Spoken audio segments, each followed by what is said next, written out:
What up, everybody? Sports fans all over the world. It's your boy, MacDaGiantsFan, coming here with my homies, the four horsemen, Adam Costas, Zion Zenith, NYGJeffyT3285, and of course your boy, yours truly, MacDaGiantsFan. This is the Premium Takes Podcast. Let's go, baby. Yo, what is going on, everybody? And thank you guys for being here. We had some technical difficulties at the start of the program, but we got that fixed now. As you guys noticed, we are being broadcasted on all of our channels. I know that Jeffy and Adam, I don't know if they had a chance to set up their channels. So if you don't see their channels, don't worry, they'll be broadcasted to their channels network next week. We also are being broadcasted by Hardcore Sports. Just a little collab, a group of individuals that got together to form just kind of like a super diehard sports fan collection of content creators that you guys are getting. So as you can see up by Jeffrey's beautiful face, we got the Hardcore Sports logo, and what that basically is like I said, just a bunch of guys that love talking sports. So there's all teams. We're trying to find everybody to represent every single team around the league. I know we got some Dallas fans, we got some Eagles fans, we got some Giants fans, which is us, and then we got some Washington Commanders fans and a few other teams around the league too. But shout out to AK. I don't know if you guys subscribe to him, but go subscribe to Eagles Uncensored. AK. He's a co-founder of this Hardcore Sports Network. So shout out to him for bringing the premium takes to be a part of this great collaboration that we got going on. So I'm super excited for that, and I'm super excited to do this podcast with you guys today. That being said, we lost one of our co-hosts, but it looks like he's back now. I had some technical issues, so we have Mac up there holding down the stream. We're not going to have any banners tonight, guys, basically due to technical difficulties and me rushing home from work. We're not having any banners, but I want to say thank you, everybody, for being here. We see you, Troy. What's up, Troy? We see you, Mitch, Randall. We got Olivia in the house. We got Mac the Giants fans. Obviously, that's him up on screen, one of our co-hosts. We got EDD Coach in the house. Coach EDD, what's good? We got D. Cena, Big Play Slade, Logan, and Namir. So thank you guys so much for joining us all today. Our first questions I'd like to bring up to the panel is, so as you can see in the thumbnail, we got a bunch of movies. So we're going to be talking about some sports movies. And I'm going to ask my three co-hosts to kind of, just kind of think of three. And we'll take the time to touch on that throughout the show. So our first question, what I wanted to open up before we get into some updates. I know Jeff is a baseball fan. I know we have some baseball listeners out there. So we're going to get into some updates on baseball in just a second. But for now, we did the AFC last week on Adam's channel. This week, what we're going to be doing is the NFC, and we're going to be breaking down every NFC conference. And thank you, Mac. He's going ahead and he's dropping links for us. That being said, let's start with the NFC North. How do you guys see that division playing out? Jeff, if you want to begin. I mean, in terms of the NFC North, I still believe out of all the teams that are going to be involved in that, I mean, I still think that Green Bay is going to be the favorite of that division because I just believe Aaron Rodgers being there, until somebody can go out there and knock this guy and his team off that mantle in that division, I just don't see right now either an upstart Minnesota team with a great young defense and a good team overall, and also some very solid playmakers. I think Detroit is still a team in the middle of a rebuild, and I think Chicago is going to be an absolute mess. I just believe that Green Bay, until you find a way to knock this team off, they're still going to be in control of that division going into the 2022 NFL season. Can I see a team like Minnesota possibly surprise and maybe upset a Green Bay over that division? Absolutely. Because Kirk Cousins doesn't get enough respect that he does. I think he's a very solid quarterback. He actually had a very good year last year. He threw over 30 touchdowns. And, I mean, Justin Jefferson is one of the best young receivers in the NFL. Dalvin Cook, when he's healthy, we know what this guy can do. And Adam Thielen, the guy is just consistent as hell when he's on the field as well. And you're getting – talk about on their defensive side of the ball, you're getting Danielle Hunter back, who is one of the best young pass rushers in the NFL. He unfortunately missed the entire last year of the division because of a back injury. But you're getting him back 100%. You just brought in a guy like Zadarius Smith who's going to come in there and he's going to help out that team going forward. So I really believe that the Vikings could be that other team to make some noise and possibly be able to upset that Green Bay Packers team for the division. But I still think in the end, Green Bay is going to be coming out of that division as the champs. And in terms of the rest of the division, I think Detroit is building something. I think they got some very young, solid pieces on the offensive side of the ball. You know, with a guy like Jamison Williams, Amon St. Brown did a good job during his rookie season, having over 90 receiving yards, about 5-6 touchdowns. I think this kid is one of the solid young slot receivers going in the NFL. I mean, I like DJ Chark, adding him in there as that vet wide receiver. And then, I mean, Goff is okay. He's not that bad. He's a solid quarterback. Nothing to go right home or anything. And then you got Hutchinson added to that defense. I'm not sure what's going on with Romeo Okwara. He's been having a little bit of issues coming back from his injury. Real fast, Jeff. Can I just say something? If you mute your camera, if you don't show the camera, you'll be taking it out of the screen, Adam. Okay. Oh, I know, but I'm still in the studio, so that's all that matters. Yeah, no, because I was reading your private chat. Bring me in, but that's probably super old. Continue. I'm sorry about that, Jeff. No, it's okay. I just think that this Detroit team has got some very good young pieces on that roster, but I just don't think they're ready to compete for this year. I think they're still going to be in, a 4 or 5 win team, if anything. Maybe they could surprise with 6. And I just think Chicago's going to be a mess. I mean, their defense is pretty much just torn apart. There's really nobody left on that defense for when they had one of the top defenses in the NFL a couple of years ago. Justin Fields, I feel bad for this kid. He doesn't really have an offensive line at all. I mean, Jenkins, who was the rookie last year, he's been banged up. He pretty much barely played at all. I mean, Allen Robinson is not on the team anymore. Darnell Mooney is a nice deep threat. Can he be the number 1 receiver? I don't know. Montgomery's a solid running back. I just don't like the Chicago team going into 2022. I think they could be a team competing for a top spot in the NFL draft in 2023. So I still think it's Green Bay's division going forward, unless a team like Minnesota could go out there, surprise, and maybe upset the Packers, especially with the fact that Green Bay lost a lot of pieces as well during the offseason with Aaron Rodgers signed that big contract. So I think Green Bay is going to win at least 10, 11 games. I could see Minnesota winning about 8, 9. Detroit will probably win about 6, and I think Chicago might win like 2 or 3 games this year. I don't think they're going to be a very good team at all. Go ahead, fellas. I 100% agree with you for all the takes that you just said. I don't want to go into repeat, but yeah, I think let's just cover the Lions. I think the Lions have a futuristic roster for the future. What I mean by that is they can become a playoff-ready team here in a matter of 2 to 3 years. They have a really good foundation. All they really basically need is a quarterback and some pieces on defense. That being said, their offense, and everybody can use offensive lines. But if you look at the people that they have is going to be one of the best centers in the league, is going to be one of the best guards in the league.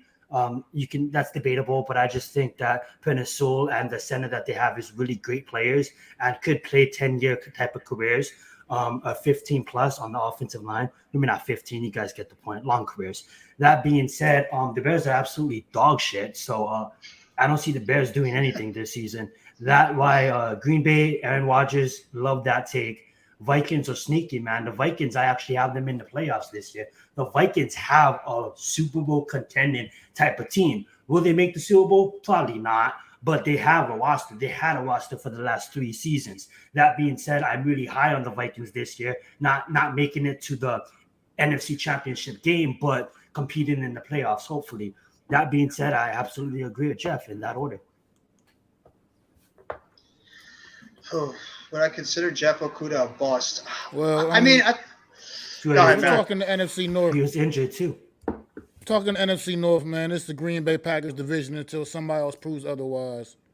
So, how can you go against the Packers right now unless somebody else steps in here and proves that they're going to take this away from them? So, obviously, you got to start with the Packers winning this division. I just don't see it any other way right now. Minnesota is always somewhat competitive, but they always just fall short. Definitely bring them up in second place still, the second best team in this division. I mean, Detroit's up and coming. They're working hard. They made some decent moves this offseason. See what they could do. And by the way, Nikki, just to answer your question, I do consider Jeff Okudah somewhat of a bust. I mean, considering his draft status and what he's done so far, his first few years in this league, it's just not good enough, man. Where this guy was picked at, expect a lot more out of him in Detroit, but it is what it is. Detroit's been a very bad franchise, and I think they are on the rise. They got a decent coach in there, a tough, gritty coach, and they got some good pieces on that team, man. But they're still not quite good enough to compete with the Packers. I don't feel like, and I don't even think they can. They're still quite ready, even for the Vikings, to be honest. And then I also, once again, do agree with everything you guys have been saying. I think Chicago Bears are going to be absolutely one of the worst teams in the league this year. I just feel like this team hasn't done enough this offseason to show me that they were serious about improving. So I got them definitely pulling up the rear. However, right now, I don't think I see more than just the Green Bay Packers coming out of this division with a playoff spot right now. Well, here's my take, and I'm going to agree with you on the teams, but I look at it like this. First off, don't sleep on Aaron Rodgers. Everybody's sleeping on that motherfucker, okay? Because everyone's like, they lost Devontae Adams. Like, good quarterbacks make receivers better, period. Okay? So I don't care if he has me thrown out there, okay? He's going to be at least 13-3 with that team, period. Because that's what they were last year, and don't tell me just because they lost Devontae Adams, they're not going to be 13-3 again. The second team, Minnesota, is a team who's going to fight for a wild card spot. We say it every year, but they fall short. I think this is the year they punch their ticket. The other thing is, Detroit has a caca quarterback. Okay, so I don't really think Detroit's going to win 6 games, to be honest with you. What I think Detroit's going to do is they're going to win about 3 to 5 games to be in that quarterback mix next year, because at the end of the day, if you watch what they're doing, they're building their team for the quarterback that comes in next year. We labeled DJ Shark, all the other players they brought in, Amon St. Brown and so on, but they're doing it the opposite way that most teams do, and that's they're going to build the foundation and pluck the quarterback in there. Right? And a lot of people pick the quarterback. A lot of things, what happens is these bad teams pick a bad quarterback and they don't have anything in front of him to develop him. So then what happens is the team goes shitty for years, and they switch out coaches, and we're in the Dan Jones situation. Well, we didn't give this guy a chance, blah, blah, blah, right? Now, if you do it this way, you're going to give your guy a chance because you brought in all the players. They're all going to be in place, and you're going to bring in a guy, and you can mold him to your system, right? So I don't really think Jared Goff does anything for me. I think they're going to be the same amount of wins, maybe 2 or 2 more max than they were last year. And then Chicago's intriguing because they got rid of Khalil Mack. They're rebuilding, and these things go sideways. These things can go sideways quickly, or they can become a competitive team quickly, depending on how they buy into the system. Now, Justin Fields is a guy who a lot of people liked last year. Was one of the consensus overall first-round draft picks in 2020. In 2020 coming out, a lot of people loved him. I know Jet fans loved the guy. I have a personal friend that loved him until the combine came up. So we'll see if his potential is what it is, and he can rise to the occasion. I think the problem in the NFL is because of what the Bengals have done and a lot of these other teams, this win now, while you're rebuilding, kind of puts this false hope in people's heads. Sometimes you just got to let the shit be bad and let them acquire draft pick. If you look at the NBA, look at what the Warriors did and look at what other teams have done. The Boston Celtics, their whole team was drafted, right? First round picks, second round picks. That's what you need to do to build a good football team. So for me, if I'm the Lions, I'm just building.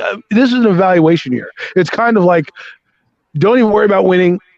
Just see who's going to be here next year. Almost like what Parcells did in 83, I think he was the coach. He basically had a bad season, but that season told guys, look, you ride with me, I'll take you to the promised land. We're going to weed out the people who don't want to be here. And if I'm Chicago, that's what I'm doing. You don't want to be here? Fine. If you're Justin Fields, you're not doing well, I'll put in the backup and I'll go from there. But that's what I feel Chicago has to do. So that's my take on it. It goes Green Bay, Minnesota, Detroit, and Chicago. Well, gentlemen, we got a question up here. We did cover the AFC last week. We don't have to obviously go back deep in depth about this. I mean, I can for instance tell her my predictions for the AFC West last week. I predicted the Chargers to win the division, followed by the Chiefs, the Denver Broncos, the Las Vegas Raiders, and actually picked the top three teams: the Chargers, Chiefs, and the Broncos, all to represent this division in the AFC playoffs. If you gentlemen want to go over y'all picks real quick, just overview. Well, that's a little preview. That's all you guys get. You guys have to go back and watch episode 24 on our channel. Go back, watch episode 24. We cover the whole AFC. We put a lot of work for that. Not only AFC West, we covered the whole AFC. So that you get a premium from Mac. And go check out episode 24 for the rest of that. And thank you so much, Nikki, for joining tonight's stream. To quickly play out with you, Nikki and Olivia. Yes, I'm a Giant fan, so you'll hear, if you're on this stream a lot, you'll hear the Giants name a lot. But to answer Nikki's question quickly, I think it's a two-team race between LA and Kansas City, and then you have the Vegas Raiders, and then of course Denver, who's going to pull up the rear. But like Zion said, go listen to the stream and you'll find out who we think makes the playoffs. It's quite the interesting debate. I'm not going to go through it here because that would be burying the lead. I want you to go look, do your own research, smell a little bit, get to know Premium Takes a little bit. Go back and watch a couple of episodes. You'll find out who we like. Absolutely. Like I said before we started, when we first started the show, some technical difficulties, rushing home from work, didn't have time to make the banners. So I'm sorry about that. But moving on to our next question of the night, let's touch into the world of baseball. Me, myself, I'm not really a baseball fan, but I know the guy right above me, Jeff, he loves baseball. So we're going to get into updates with Jeff. And if the boys want to chime in on any updates, any major breaking stories that went down in the world of baseball this past week. Also, too, how's your teams doing? What's their records looking like? And like I said, I don't really follow baseball. I think we're approaching maybe almost the middle of the season. So how do you see it playing out? I don't know if it's too early to tell. Like, I'm gonna let you take the mic. Well, I mean, in terms of the New York Mets, I mean, I know they had a rough game today. They lost, unfortunately, to the Marlins 3-2. But I mean, they still were able to pick up the series win. And I mean, what else can I say about Pete Alonso? Then this guy is playing at an MVP level with what he's doing this year. Close to I think he's got 20 home runs right now, Mac. About 20 home runs. He's got about 66 RBIs. This guy's hitting almost a little bit under 300. This guy is having a MVP caliber year, and in a way, he's carrying that Mets offense right now to the first place in the division right now. And even a guy like Francisco Lindor has picked it up too. He even had a home run recently. He's been playing very well so far this season. I know that Jeff McNeil, before he got dinged up, has been playing very solid, has been batting over 300. He's been having a very solid year as well. Brandon Nimmo, Starling Marte, they've been doing a good job at the top of the lineup. You got Canna that's making some contributions towards the middle of the lineup. The pitching staff still gets me a little bit worried because Carlos Cookie Carrasco recently got hurt. It's like maybe not as severe, but his ERA and his pitching has been a little sporadic lately. Chris Bassett, the guy that we picked up in a trade in the offseason from Oakland, he seems to be going up and down in terms of his performances. He's got an over 4 ERA right now. Taijuan Walker is pitching very well at the moment, but we saw what happened to him last year, where in the first half of the season he was pitching to an all-star level, and in the second half of the season he just fell off a cliff. And today was supposed to be a scheduled start for Max Scherzer coming off the injured list, but unfortunately he decided he would rather just get a little bit more rehab starts in there. He didn't want to take a chance of going in there, too early and potentially re-injuring himself than maybe being out longer. So you still have that. When is Max Scherzer and Jacob deGrom coming back to that starting rotation? I think in terms of the Mets, that is the biggest key going forward. If this Mets team is going to be going anywhere in the postseason, is what is the health status of Jacob deGrom and Max Scherzer? Can these guys come back? Can these guys stay healthy? And can these guys pitch to the level that we know they can? That is the biggest key for the Mets. In terms of the Yankees, as I mentioned before with Pete Alonso and the NL, what can you say about Aaron Judge? Aaron Judge, All right. if I'm the Yankees, pay this man after the season. He is having an unbelievable season this year. They didn't agree on a deal yet? I thought they agreed on a deal. Not yet. They're still negotiating, but this guy hit another 3-run bomb to win the game today against the Astros 6-3. Aaron Judge is having a fantastic season. He continues to be I think he's going to be the MVP of AL baseball. MVP right now. He's the MVP right now of baseball with how he's performing at the moment. He's hitting over 300. I mean, you're getting good solid contributions from Rizzo, who's having a good year. It's a record-breaking season for this kid. Torres is having a bounce back year. Hicks is actually giving them something on the offensive side. You're still getting nothing from Gallo. I mean, IFK, I think he's playing very well at shortstop. The Trevino at catcher has been. I mean, I'm sure Yankees fans would all be very happy right now having Trevino instead of Gary Sanchez. I know Nestor Cortez has slipped a little bit in his pitching recently, but he's actually been a pretty good pitcher for them this year. I think Severino's been solid. Cole has bounced back recently. The bullpen has been solid. I think the Yankees are the runaway. I think they're the best team right now in the American League. I know they had a little trouble with the Astros recently, but I still think the Yankees are the team to beat in the American League. I think the Mets are the team to beat in the National League. I know it's only late June. We're getting into July this coming week. But right now, why can't New York fans have a little bit of a dream when they go to sleep and think Subway Series like we had in 2000? Except, Mac, we want that revenge on these guys. We want that revenge on the New York Yankees for what they did to us in 2000. But it's right now hypothetical. It's hypothetical thinking, but I think that both the Yankees and the Mets have been playing terrific baseball so far this year. Hopefully they can continue to play that good of baseball going into the second half of the season and maybe make a couple of key additions to help them out when they get towards the playoffs. Mac, I'll hand it over to you, buddy. Well, real quick, Yankees would be dumb to not pay the man. I mean, you got to pay your stars. Just do it. Stop, nickel and diming the guy, okay? Just do it. I mean, it's not much more I can say after that. After that, Jeff, you covered it all, bro. But like you said, undoubtedly, man, Pete Alonso, just like you said, Aaron Judge is the MVP of the AL right now at this point of the season, and I agree, Pete Alonso is the NL MVP at this point of the season, man. Right now, both of those cats in New York City are doing big things right now with their bats, man. And as far as the Mets, man, getting healthy is going to be the key, man. I think a key player that just got healthy and came back for the Mets, man, is James McCann. It's going to help those pitchers out, man. That's going to help those pitchers. The pitchers that's been kind of slumping a little bit, it's going to definitely get in that regular, true, the number one catcher back in the lineup. It's going to definitely pay a little dividends for this pitching staff. Hopefully, you know what I mean? Like I said, I'm still not very confident in that bullpen.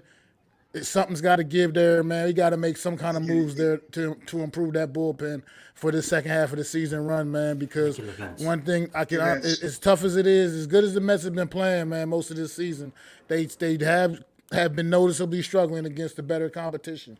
So, which means when you get to September and October, man, that's what you're going to be playing. You're going to be playing all the best. So you got to gear up and get ready for them, man. Max Scherzer at this point,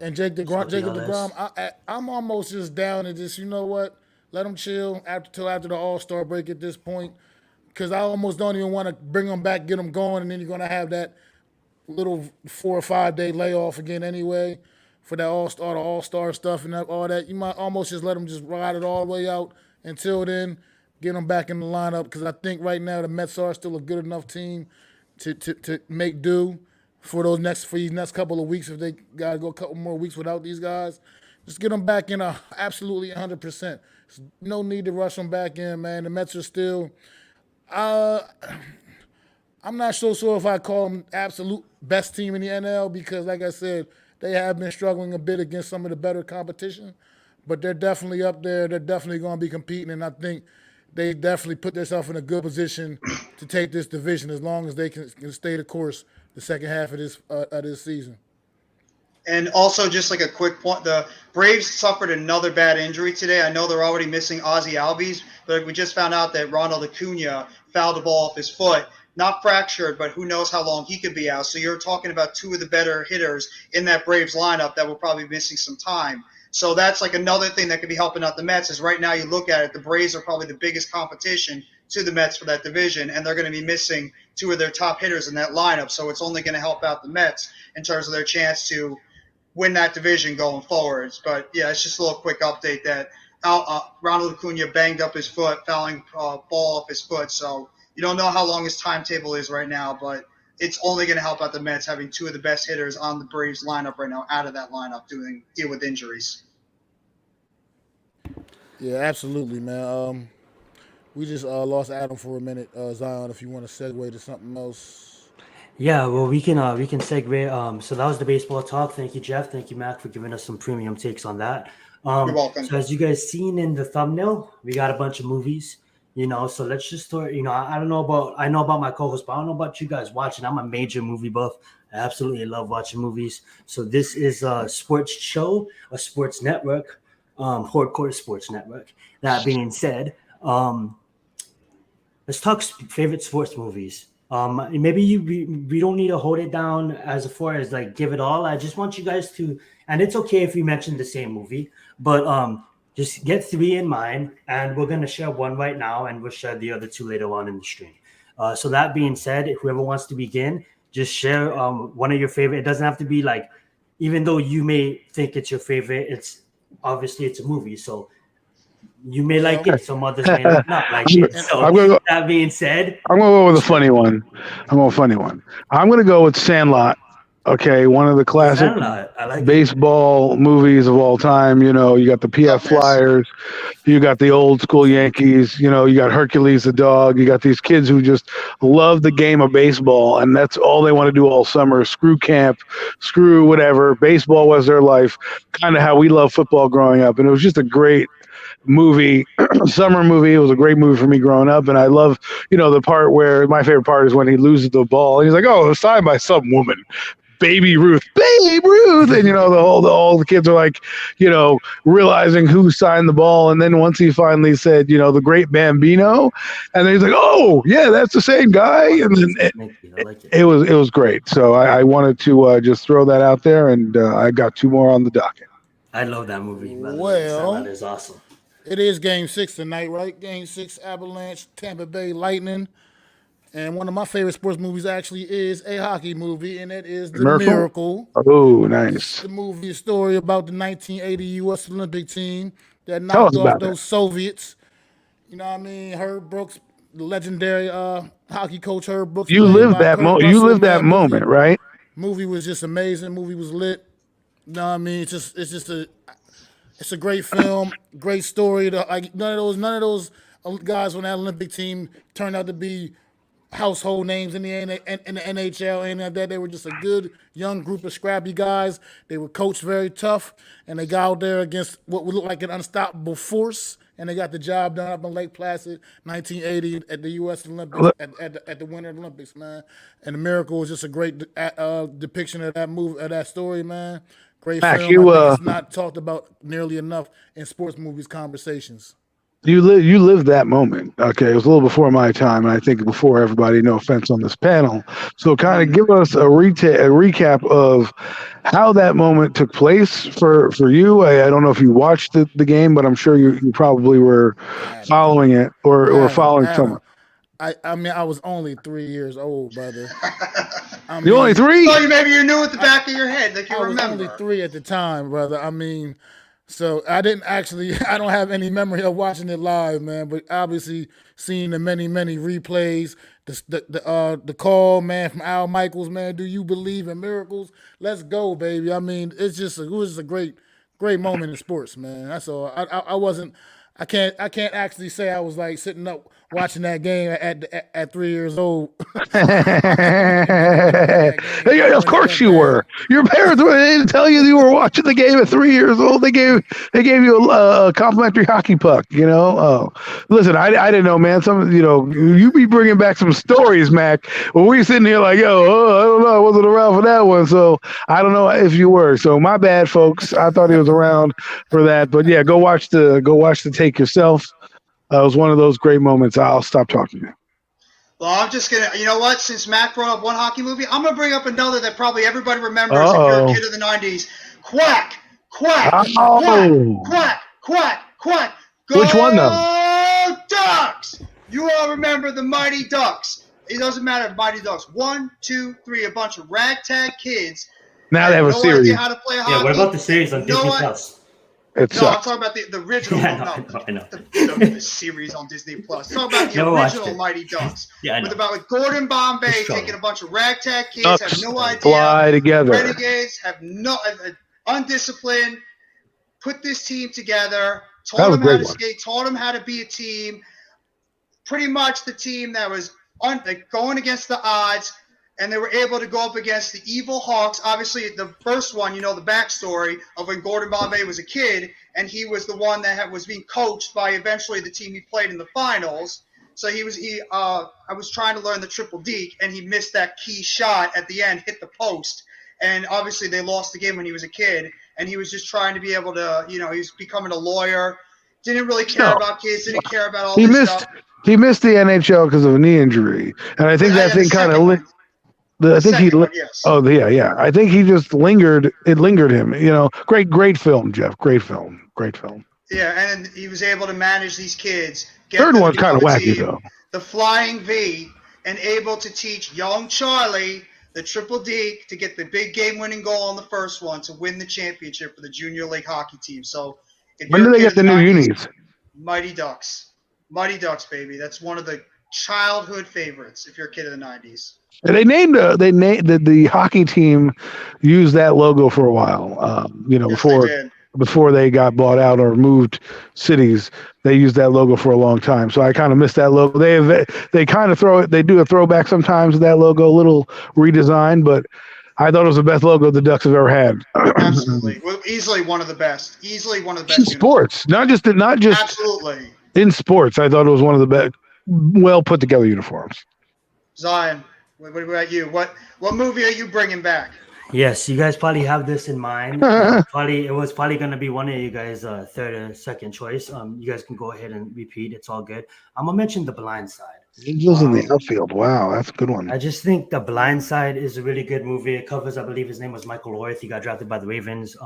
Just the story behind that movie. It is based off of his life, a true story. So the story in Sandra Bullock's as the adopted mother. That being said, just overall message, just the overall feeling, just it's a masterpiece in my mind, and I'm gonna mention The Blind Side. Let's get it. There's a lot in the chat. A lot of people in the chat are responding to this movie. I think they've taken some of our ideas, so I'm not going to. I might use some of these later on. But heck of a job, chat. Lighten it up with the movies. This is a great topic. Zion, great stuff. Thank you, guys. Thank you very much for all your suggestions thrown in the chat. A lot of good, great sports movies. Thank you so much. Absolutely. Thank you guys for holding us down. I mean, like, if it wasn't for you guys, we'll still be doing this, but it ain't fun if you guys are not here chatting along, mentioning movies in the comments. It makes the show 100% better, and that's facts, and it is what it is. That being said, thank you guys so much for being here. As we move on to, let's talk about, we did a couple of topics, and let's just move back into our NFC rankings. Let's talk about the NFC South this time. Who wants to begin? The NFC South. I'll start this one. The NFC South, I still think, like, similar to the NFC North, until somebody can go in there and beat that Tampa Bay Bucks team and Tom Brady and his boys, I am picking the Tampa Bay Bucks to win that division again. I still think they got a very solid team. I know Gronkowski recently retired. Sue's not there anymore. Still got Devin White. Still got Levante David. We'll talk about the draft in a bit, Naveer. I think they got Cade Otton, who's one of the best young tight end prospects coming in there. You still got Fournette. You still got Godwin, who's he's coming off an injury, but when Godwin's healthy, he's a very good receiver. Mike Evans, future Hall of Famer with what he's been doing. I mean, you still got – they brought in Russell Gage as a slot receiver. I think their defense is still good. They brought back Carlton Davis at the cornerback spot. They got Antoine Winfield Jr. in the secondary. I still think that Tampa Bay is holding down this division. In terms of, the second-place team, I think it's going to be I think the New Orleans Saints could be a team that could surprise. It all depends on what you're getting from Jameis Winston. what are you getting from Jameis Winston this year coming off a torn ACL? Because they upgraded that wide receiver position by adding a speedster like Chris Olave and also a slot receiver like Jarvis Landry to go if he comes back, Michael Thomas. Obviously, one of the biggest questions, they're probably going to be losing Alvin Kamara for the beginning of the season because he's going to most likely be suspended after what happened, an incident over the offseason last year. So you're probably going to be a little shorthanded at the running back position. But, I mean, is the offensive line still going to be solid? You lost Armstead, who went to the Dolphins, but they have Penning in there to take over at left tackle. You still got Ramczyk coming back healthy. You got McCoy. You got Cesar Ruiz in the center of that offensive line. I think the defense, as long as you got Cam Jordan, Devontae Davis in the middle, they still got Lattimore in the secondary. I think their team is going to be a very boom or bust roster going into this season. They can either be a 7, 8, 9, 10 win team, or they can be a 4, 5, 6 win team, depending on what happens with Jameis Winston. I think he's such a wild card this year. Are you going to get good Jameis, or are you going to get bad Jameis? I mean, the rest of the division, I don't like the rest of the division at all. I mean, I just think it's going to be. I honestly just drew a blank of the other two teams in that division. I literally Carolina and Atlanta. I don't like Carolina at all, and I think Atlanta is going to be trash. Atlanta is another one of those teams. Thank you, Mac. That's going to be in the competition for the first pick in the draft. I think they got nothing on that team. What does Atlanta have on that team? Well, this is why we call it premium. You got to go next. I would love to go next. I'm going to shake things up right now because this is really some premium take shit right here. Man, I 100%. I 85%. You want to go next? I like this New Orleans Saints team this year, man. I think. Ooh, they're beating Tampa Bay, Mac. Are they beating Tampa Bay? I think everybody's lunching on this team, man. I think this team is going to come out, man. They're going to still be a pretty high-powered offense. I think they still got a pretty damn solid defense. They were 5-1. And if they stay healthy, you know what I mean, this team is going to be a force to be reckoned with down in the NFC South. And I think they sneak out the division. I think they do. Wow. I think that's what I'm saying. I'm saying it. Yeah. Wow. And I'm putting my chest out. Wow. He's blowing his chest out. So listen, I do a show. Go fast, Adam. I think the New Orleans Saints got what it takes this year. I mean, Tampa Bay is going to be right on their heels. I think both of these teams will be in the playoffs. And I do kind of agree. I like Carolina a little better than Atlanta, so I give them that little third place nod, even though it's not going to mean much. And then we'll throw Atlanta down there in the basement, man, because I have no idea what that team is. You go ahead, Adam. I don't know who's starting at quarterback for this team, for real. I don't know anything about this team. Listen, I don't mean to cut Zion off. He was very excited. You're good. You done, man? Okay. Yeah, I'm good, y'all. Yeah. Are you, Adam? Listen, so first, Mac, that is what we call a premium take. Okay, that is blowing the roof off this place. You better go put a few shekels down on that team winning the division, because for me, and I'm not condoning gambling at people here, but hey, listen, if that happens and Mac puts some money down, boy, you gonna be buying us some dinner at the buffet line, boy, because I don't know if Tampa Bay is gonna, lie down to New Orleans. Now, I do believe New Orleans is going to be a good team. I think they'll be a fighting for that second wild card spot or third wild card spot, depending on what you're looking at. I think they were 5-1 coming out the gate with Jameis Winston. Like that, people need to not sleep on that, yo. The only loss they had was to the Giants coming out the gate.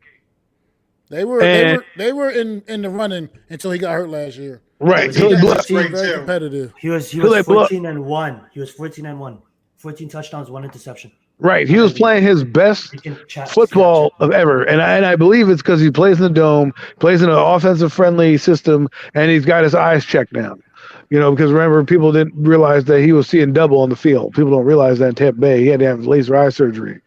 So, Jameis is, I think, if he played the full season, we're talking about New Orleans in the playoffs. That's still good numbers. 14 touchdowns, 3 interceptions. Oh, yeah. The defense was playing great too. Right, but if he stays healthy, I think they're in the playoffs. I don't think they're struggling the way they struggled with Simeon and Tyson Hill, whoever that guy is. My guy, he's like the new Cordell Stewart. Right, I mean, the guy plays every position. But I think Mac, I like where your head's at. I'm not gonna go that bold, but I respect that opinion because that is bold. That'll make your hair gray. I love it though. I love it. This is why I love hanging with back in these guys because this is what you get, man. Look at this. New Orleans friggin' Saints. I hope they're reading this material. I got some stuff in the NFCs we'll get to in a little bit. I'm gonna pop off out the mouth. But going down the NFC South side, I like Atlanta. I like Atlanta number 3. And hear me out, people. I know you people looking at me cross-eyed right now because you're like, oh, Carolina's a fucking dumpster fire. Yes, dumpster fire. Sir. They got fucking Matt Rule doesn't know where he's going. Fucking Macadone is on their team, okay? He doesn't know what the hell he's doing, right? They have Sam Darnold and Matt Corral. Who do you think is starting? I'm going to put my money on Matt Corral because I've seen enough of Sam Darnold to know the boy stinks. Okay, he stinks. The only reason he'd be starting week 1 is because they friggin' went out and traded for his ass. They need to justify that trade. But if I'm Matt Rule, I have given him the shortest of short leashes. You throw your first interception, game 1 interception, you're out the game. I don't care if we're up 14-0. That's how much I am so livid with these booty ass quarterbacks that keep getting recycled and recycled and recycled. Now, Atlanta, on the other hand, I like their coach. I like what he did last year. They have put some good pieces together. They got a couple receivers in the house now. Desmond Ridder, I do like. They have Marcus Mariota as their quarterback who actually played in the system that did well for him in Tennessee with the coach that he had now, right? So, for me, that familiarity and having a competent coach. I mean, Carolina has Sam freaking Darnold and Matt Corral. You want me to put my money on those bums? I know they didn't do anything yet, and he's still a rookie, but you got Drake London and Kyle Pitts on the same team. Like, that's going to hit eventually. The only thing concerns about Atlanta is, unless you continue, is the defense. Right. Mac.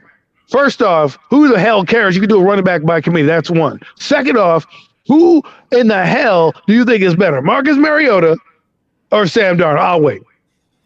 I mean, they're both trash, but don't worry. Who's better? Don't worry. I'll wait. Because, like, the only problem with Mariota is he gets injured, right? Like, that's like his thing. It's like, hey, man, you're good for 3 games. You're having a great streak. You're throwing for 400 yards. Injury. And I don't want to sound biased because I am from the island. I'm from Oahu. I don't want to sound biased here. Shout out to Mariota. But I think a lot of it is he had a Super Bowl winning, contending team. And nothing happened from it. And I think no, he got injured. He got injured. And he is injured, and that's absolutely facts on that. But I think that stamped a big nope on his career. No. Listen, you look at Marcus Mariota's career. The one thing that him and Daniel Jones have consistent, they miss games. Right? The reason they brought in Ryan Tannehill was because he missed games, and they wanted a competent backup with this team, and they were humming with the team. Mariota gets injured, Tannehill goes out there, they go to the playoffs. That's all she wrote. He goes to Las Vegas, hangs out behind Derek Carr, learning the games from John Gruden. Doesn't have to do much, doing well when he came into those games. So well, in fact, they paid him well. But there was a chance that he was going to be the starter in the Raiders because of the struggles of Derek Carr, who, by the way, had a bounce-back season. So now he goes back to a familiar coach from the Titans. I think it's Arthur Smith is his name. To a guy who ran the offense. He had his best offensive season under this guy. And the weapons you mentioned, he's only keeping the seat warm for Desmond Ridder, who's a carbon copy of Mariota. Like, he does exactly the same things. Well, fellas, since we're on this division, you want to get to this question Nikki had up in the chat.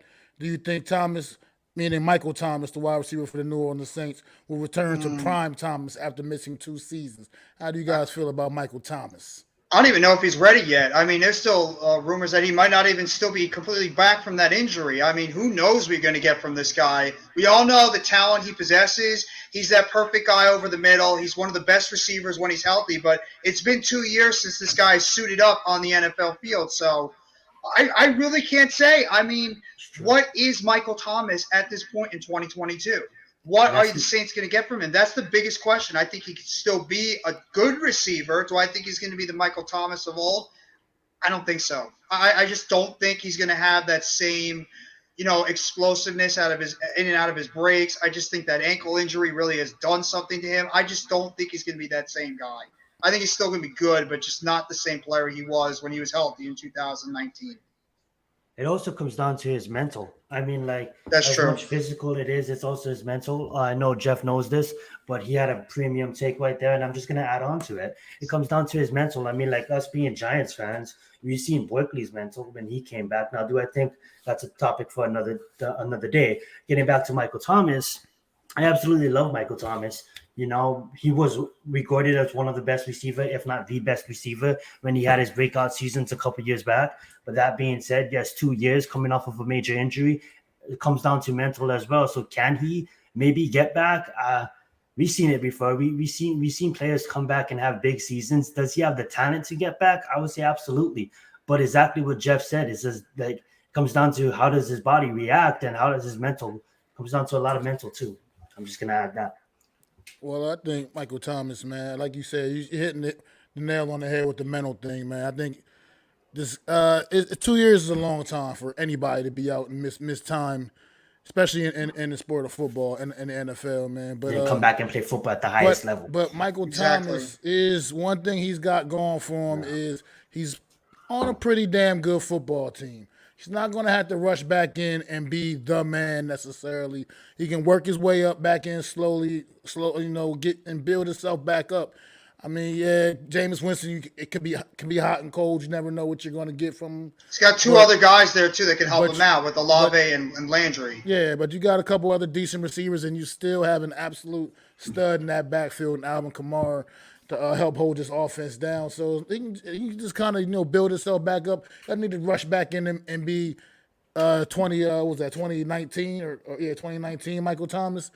Why expect you to come back in with numbers like that right away from the door? But you can take your time, work your way back in, and get reacclimated to things because 2 years off is a long time. I think when you put up numbers like that, I mean, you're the real thing. You prove that you are the real thing. It's just a matter of now getting your feet wet again, getting your feet back up underneath you, man. So I think Michael Thomas can work his way back up to that elite status. I don't think that's a bad take. I think having Juju Smith-Schuster is interesting because Michael Thomas arguably the best slot receiver in the NFL. And it's interesting because he's almost kind of revolutionized the slot position because normally they didn't put big guys in there, right? That was something you did in a mismatch here and there, but mostly it was the Wes Welkers of the world, the little, Steve Smiths of the world, all those guys that we know throughout history. So when this guy comes in and Peyton's like, yo, I'm going to put you on the slot, which gives him more open space to work with. He's more routes. The cornerbacks are off him and probably more diminutive, right? The mostly smaller guys. This gave him advantage. And when you play in the slot as a receiver, advantage you, especially if you're that big. So if Michael Thomas, and I'm not sorry, I didn't do my education on his injury. And maybe you guys on the panel can enlighten me, but I think receiver for me is different than any other position because I don't think you necessarily need – how should I put this? I think the muscle memory will come back quickly for him.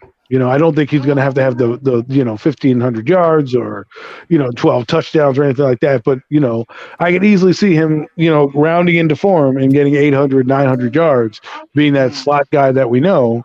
Right, and really helping out the young quarterbacks, Mariota and or Ritter going forward. Not Ritter, excuse me, Winston going forward. And I think having Juju Smith-Schuster, having a couple of Chris Olave, is going to help open up a lot of You things. mean Jarvis Landry? Yes.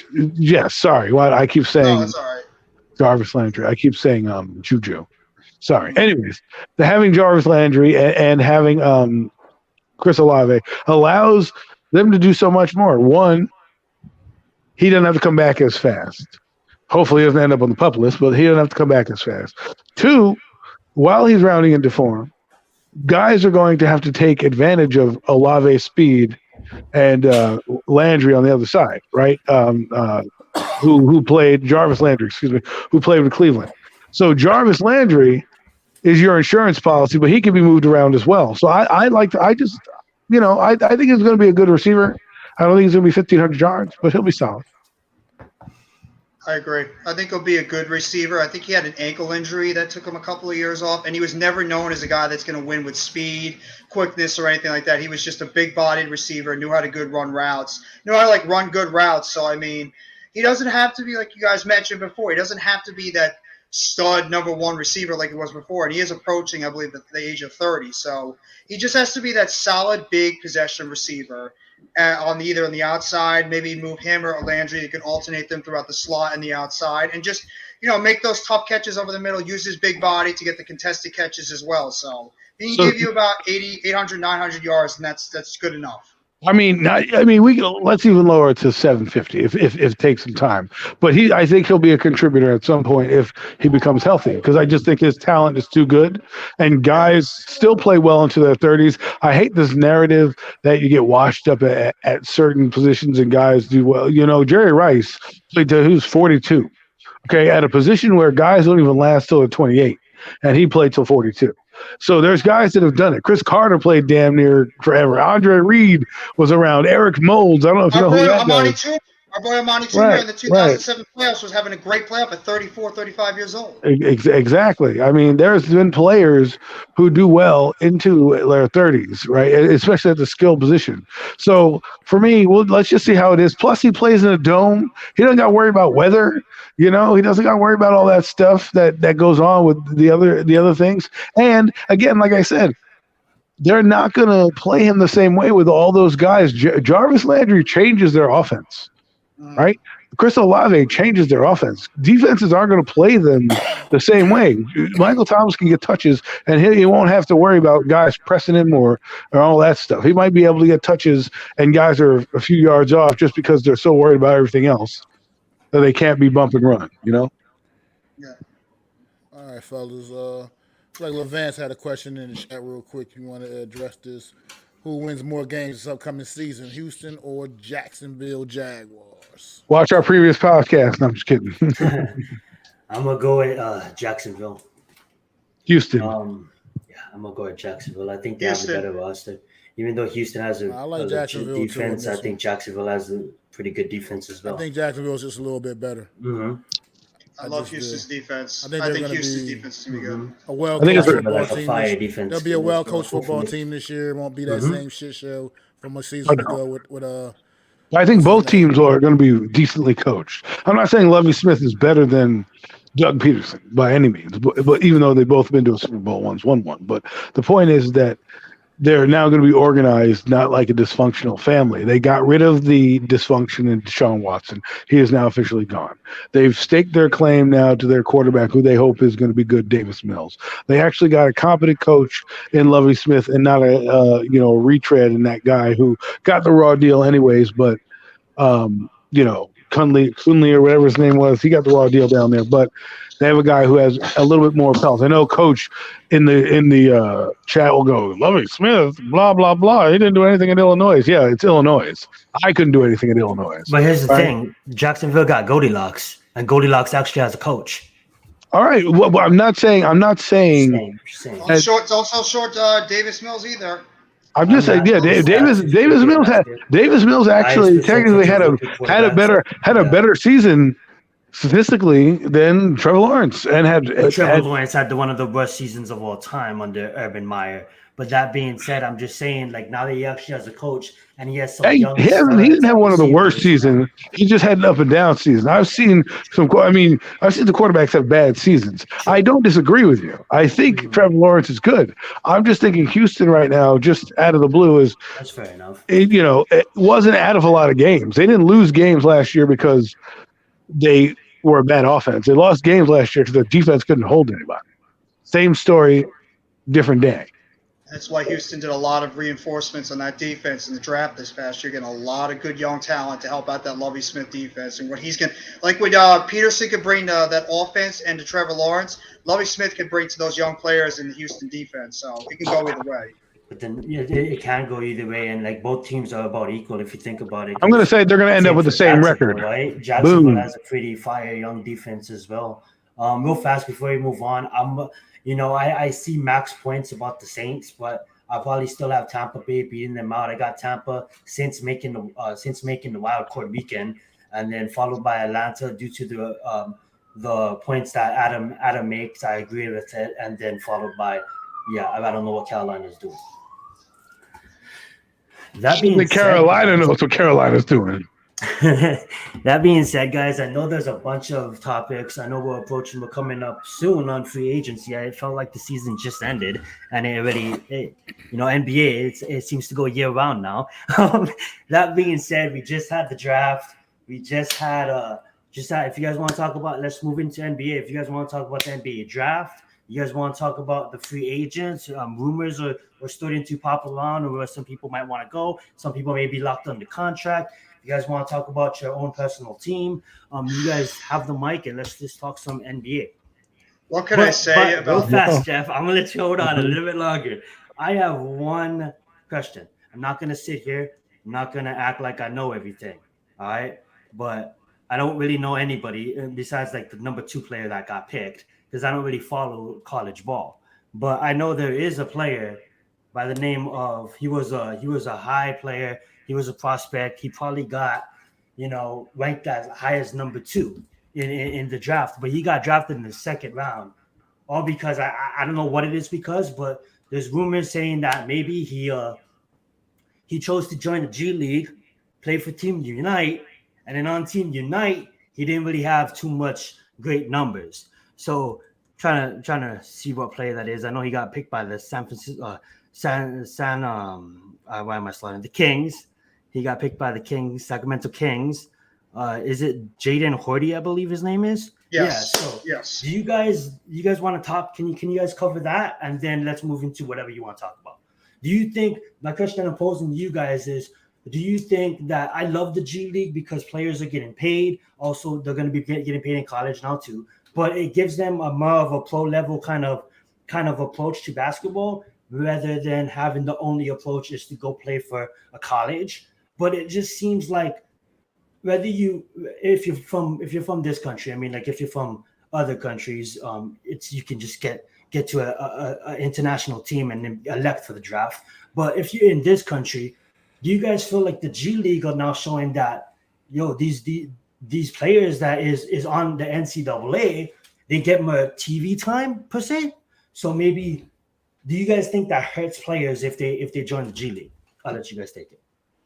No, I don't. I mean, Not at perfect all. example. Look at a guy like Jordan Poole for Golden State. Played in the G League for a lot of the season. Came right over to the Golden State Warriors. What did he end up doing? Just be one of the best 6 men in the That's a good NBA. point.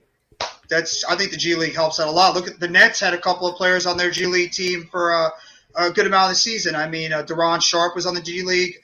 David Duke Jr. was on there. Kessler Edwards, who became a part of the Let me rotation, was rephrase part of the the G question League. a little bit. I'm talking about if you have collegiate offers, Gonzaga, Xavier, Syracuse. I don't know the top basketball programs nowadays. I don't follow the sport, but just to name a few, or you have an opportunity to join the G League. Do you think that hurts the player? And you can continue. I think it's a good opportunity. If someone told me at 18 years old, I can go get paid to play basketball, I'm probably going to go do that. College is no guarantee, right? There's no guarantee, and the NBA, unlike many other sports, if you're not in the top 10, you're like everybody else. Okay, you're just like everybody else because there's unlike the NFL draft where the first round is the first round for a reason. You can get anybody from pick 1 to 32. The NBA is a little different. It's really top heavy in its talent and who goes where. Now, I'm not saying haven't been picks that have done well. That's not what I'm saying. What I'm just saying is, for me, to avoid that, I can get with an NBA club quickly, then do it. Especially since if you're not a great basketball player and you don't know if you're going to make your team, why not join the G League? You know what I'm saying? Like Jordan Poole, go get your money, develop. Otherwise, you might be an undrafted free agent and you don't make the ball club, right? You know what I'm saying? So I don't know. I think to get into your profession early is better than waiting. I'm sorry, Jeff. I didn't mean to cut you off. If you want to How I continue feel before about the Matt. G League. Oh, go ahead, Jeff. Go ahead. No, Matt, go ahead first. I was gonna say just the G League to me, honestly. I mean, it called me cynical, but I just feel like it's that league that they put in there. So for these kids that back past, when guys could come right out of high school and go right into the draft, it's not an option anymore. You got to be at least 1 year removed from high school, which means you got to at least go to school for a year.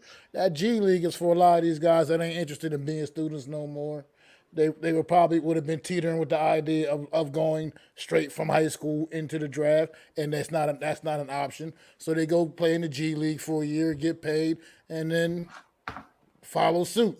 As we had we had like what was it, like 2 lottery picks from the G League, right? This like, as a matter of fact, in the top 5 or 6 picks, as a matter of fact, I believe, 2 G League guys. So that's just my take. That's how I feel about the G League personally. I think it's that thing the league put in place for guys like that, because everybody doesn't want to go live that college dream. Some guys want to just go get that money. Yeah, but I mean, I think that's a dumb rule anyways, the 1-year college thing, right? I mean, it's more because the colleges were losing out on these great prospects as opposed to having flops in the NBA. Now, do I agree that an 18-year-old shouldn't probably be in the NBA? Probably not. But let's be honest, the rule is kind of dumb. Oh, you got to wait 1 year. Do you think they're really getting academic training in that 1 year? Come on. They're going to be like, oh, yeah, you're having an oral exam. Okay, you got a C. Just get a C. Okay, great. They're pushing them along to then say, oh, you're going to the NBA. Why? To raise their program up to look good? Come on. And I'd like to say something real fast, and then Jeff, you can hold on to the mic for a bit. I absolutely agree with you guys, and I just think that there was a way this whole question got posed because the homie fell into the second round after being like one of the top prospects coming out a couple years ago, 1 year ago. That being said, I just think that it would be awesome if the NBA kind of highlighted the G League a little bit more and I know it's kind of hard with primetime TV and the slots, but at least put it on some primetime, not maybe primetime spots, but maybe some primetime channels and get more attention on it. Because like they do at the Summer League. Yeah, like they do at the Summer League, because I kind of feel like, when you go from the second ranking player and you fall all the way to the second round, and I get it, you didn't really play that good in the G League. I just don't, I don't. Is it because you wasn't on TV and people just forgot how good you were, or is it because you just didn't have a really good season in the G League and now you're getting drafted in the second round? You know what I'm saying? Hopefully it doesn't matter where you get drafted. Quote Tom Brady. So that being said, like, different sport. But you get the point, like Jeff. One problem with the NBA as far as the draft thing is when you're a first round pick in the NBA, you're guaranteed a contract. That's the money, right? When you're a second round pick, you got to still earn your spot on the team. You go from $9 million 1 year to barely $9 million. But what being ranked like where he got picked? If you're lucky, if you're making 3.5 a year, No, yeah, absolutely. To answer Levance's question right here, would you trade Julius Randle for De'Aaron Fox? And from a Knicks fan, absolutely. Would the Kings be nuts enough to do that? They'd probably be asking for Julius Randle and 2-3 first-round picks for a guy like De'Aaron Fox, who is one of the better young point guards in the league. No way is that ever happening straight up. As far as the offseason, this is the topic that makes me the most angry because of all the noise being thrown out there. Before we go there, can we answer Coach's question real quick? He says, do fans care about the G League? And I don't think it's they're obsessed with the G League, but if you're a fan of a diehard team, you might know a few players who come up and down. Like, I'm sure some guys on the AAA squad for the Mets. You know what I mean? You're a Met fan. You may not know everybody on that AAA squad, but some players that you've heard, coming around. So for the G League, I do think the fans, if you're diehards, are really invested, know players in the G League. Sorry, Jeff. No, it's okay. I read one of Nikki's comments earlier that she says, just like myself and Adam, she's a Nets fan that's been going to the Izod Center. She's been watching the Nets that long in New Jersey. Oh, my God. Sorry, Nikki. What can you say right now about the Nets? Sorry, Nikki. The team right now that all you hear in the news is about Kyrie Irving is leaving. Kyrie Irving is going here. Kyrie Irving and the Nets are having an impasse right now with contract talks, listing the Lakers, the Clippers, the Sixers, the Knicks, all these other teams that Kyrie Irving might want to do a sign and trade for.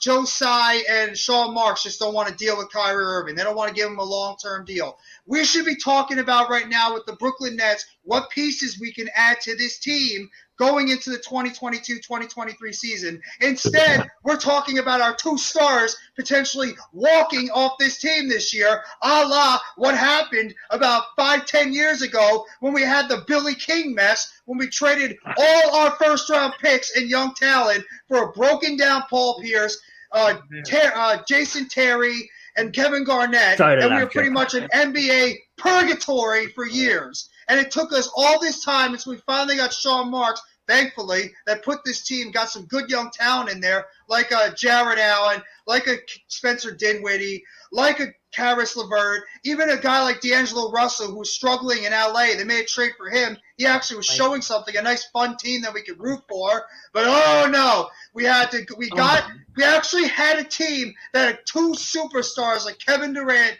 and Kyrie Irving wanted to come play with.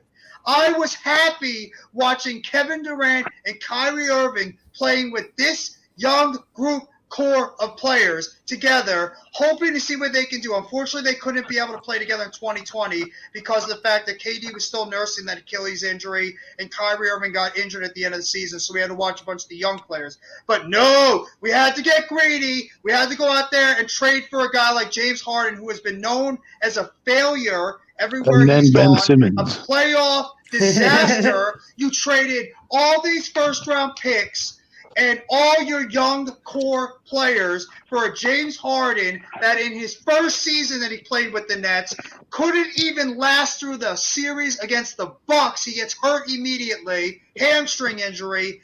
The Nets get bounced against the Bucks, couldn't even make it to the Eastern Conference Finals. And then this year, you have the Kyrie Irving fiasco going on with the vaccine stuff. KD gets hurting his MCL. He missed a bunch of games. You have James Harden, the stink that's been going on. He eventually gets traded. Boy, that was a good trade you made. You traded away all that young talent for a guy like James Harden who didn't even last 2 years with this team. You trade one bust for another bust. And you trade for Ben Simmons, who this guy, we don't even know where he is mentally. He hasn't played in a while. We saw what happened with him. He says he's going to be coming back. The Ben Simmons watch. You want to hear a basketball joke? What's Ben that? Simmons. Ben Simmons. I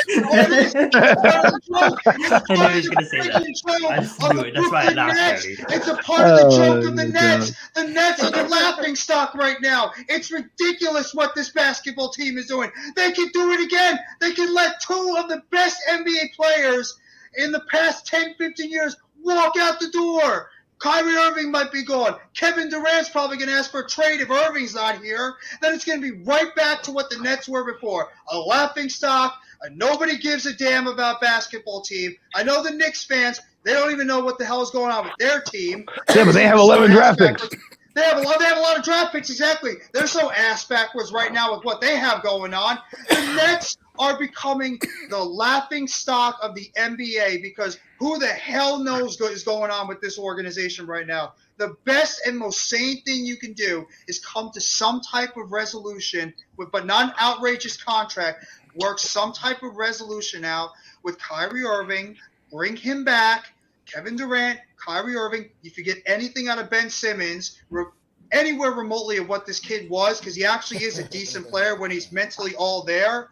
But if you can get anything out of those three and you just add to the core of that team, the Nets could still be a team that goes for a championship here. But I swear, if the Nets find a way to screw this up again and once again screw up, they're the only basketball team that can potentially screw up two big threes. Two. Every other team that put together a big three won at least one championship. The Nets can't even get to the friggin' Eastern Conference Finals at all.